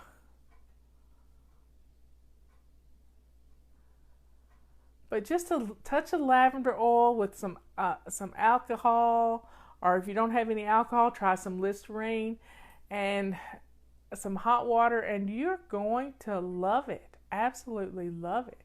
And it just feels so good. And you can put some Epsom salt down in the bottom and just rub your feet around. I'm doing this with my feet right now. And it will exfoliate your feet too. Some people put 2 purple rags down in the bottom of their shower and stand on 2 purple rags. I don't know how safe that is, but you could try it. I take a bath, and people ask me, how in the world do you get out of the bathtub? Yes, I know I'm heavy, but there's a secret to it, and I've known this secret for a long time. The Listerine and stuff may help with that fungus if you have a fungus on your toes. I don't trust anybody touching my feet. Let's see. Toes. And I've got just a whole little cuticle set in the tub. So I take a really hot bath. And what you have to do in the bathtub, I'm going to try to, say you're laying in the bathtub and just really relaxed, and you want to get out of the bathtub. Well, leave some water in the tub, and you just sort of turn over. You're laying over, so you're laying in the back. Turn over so you're kind of on your tummy, and then get up on all fours, and then put your hands on the sides of the tub, and put one foot underneath you, and use your thigh, that's your strongest muscle in your whole body, to lift you up. Now I learned this from fly fishing. Then use that thigh to lift you up and hold on to the sides of the tub and then you keep a low center of gravity. And I had Robert put me in a bar to hold on to, and once I get to the holding on to the side of the tub stage, and I get both feet under me, I reach for that bar, and I stand all the way up. So it keeps me safe in the tub. And I've taught a lot of people how to do that. So folks, we've been going for about 30 minutes. I love to take a hot bath. It really refreshes me. It makes me feel relaxed. It's good for my neck, and because I sink down in the tub, you can really do a good job. You get all limbered up in the tub. And you can take care of your cuticles on your feet. And it's really, really a comforting time, especially if you got some wonderful music going. I lit a candle, and it was just lovely tonight. Well, folks, we'll try to do this again. Maybe Liz can get it on the calendar for us so that she can remind me that we'll do it maybe the first Monday of our bedroom week of Zone 4. How about that? We're in Zone 4 this week. So let's let Zone 4 be our pampering time. And you have got some, if you didn't see your sneak peek Saturday, you need to look at the sneak peek, because we have some amazing missions for you this week. And one of them is a 27 fling boogie in your closet. Yes, yes, yes. Let's get it on the calendar. Let's have a pamper night so that we can enjoy ourselves. And we'll look like $1 million, won't we? I love you all. Let's get that moisturizer going. If you can't use coconut oil, then try something. And I will see you tomorrow. I'll get this uploaded so we'll have it. And have a good evening. Thanks for coming. One more toast, everybody. Here's to a good night's sleep, because you're going to really sleep well tonight. God bless you all. I love you.